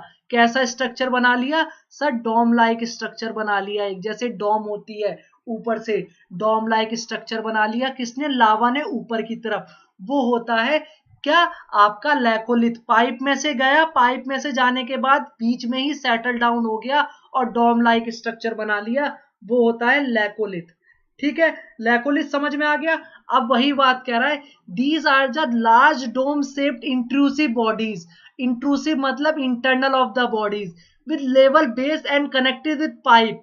पाइप से कनेक्ट हुआ। सर ये देखिए नीचे से क्या था, बाथोलिथ था आपका, उसके बाद पाइप में से गया, किस में से?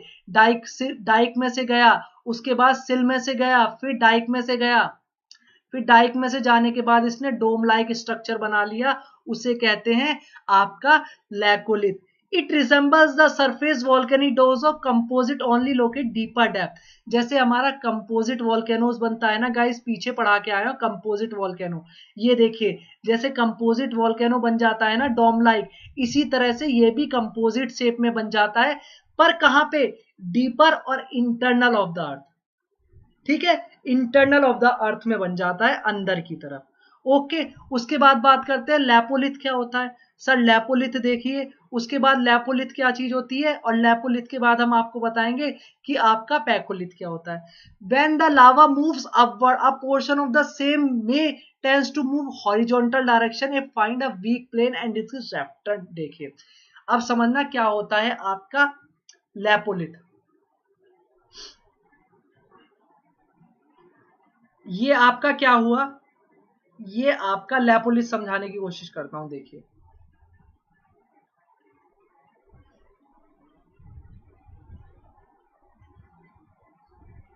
यहां से क्या हो रहा है आपका लैपोलिथ की, देखना एक चीज, इसमें लैपोलिथ की फिगर नहीं समझा रखी, पर अगर मैं समझाऊं आपको, देखिए लैपोलिथ क्या होता है, उस चीज को मैं ऐड ऑन नहीं कर पाया एक्स्ट्रा से। अब लैपोलिथ समझना आप क्या कह रहा है, आपका जो एक वॉल्केनो है वो पाइप से निकला, ये आपका क्या है, ये बोल रहा है कि आपका किससे निकला? डाइक से। ये वही बात कह रहा है, डाइक से निकलने के बाद क्या हुआ, जब ये डाइक से निकल रहा था बीच में क्रैक आ गया निकलते वक्त, तो जो लावा था वो इधर की तरफ फॉर्म फ्लो होने लगा, और वो किस फॉर्म में होने लगा? कॉनकेव, केव की फॉर्म में। इस तरह जो लावा कॉनकेव फॉर्म में डिपॉजिट हो जाए, अगर आप किसी जीसी लियोंग की बुक को देखोगे तो उसमें ये चीज नोटिस करोगे कि केव की फॉर्म में, जब आपका लावा केव की फॉर्म में डिपॉजिट हो जाएगा, इस तरह करके, इस तरह करके बीच में से, कहां से? डाइक से निकल के केव की तरह, तो वो होगा गाइज आपका कौन सा? वो होगा आपका लैपोलिथ। ये वही कह रहा है कि आपका क्या, जब आपका हॉरिजॉन्टल डायरेक्शन में, हॉरिजॉन्टल डायरेक्शन में क्या जा रहा था आपका लावा, तो वीक प्लेन मिला उसे, जिसके उससे क्या हुआ, शॉर्टर शेप में उसने कॉनकेव टाइप की बॉडी बना ली, कॉनकेव टाइप की, और इसे कहते हैं हम क्या? लैपोलिथ। ठीक है, ओके, समझ में आ गया। उसके बाद बात क्या करते हैं, उसके बाद बात करते हैं हम पैकोलिथ की। पैकोलिथ क्या होता है, इस पॉइंट को समझना आप, पैकोलिथ क्या होता है।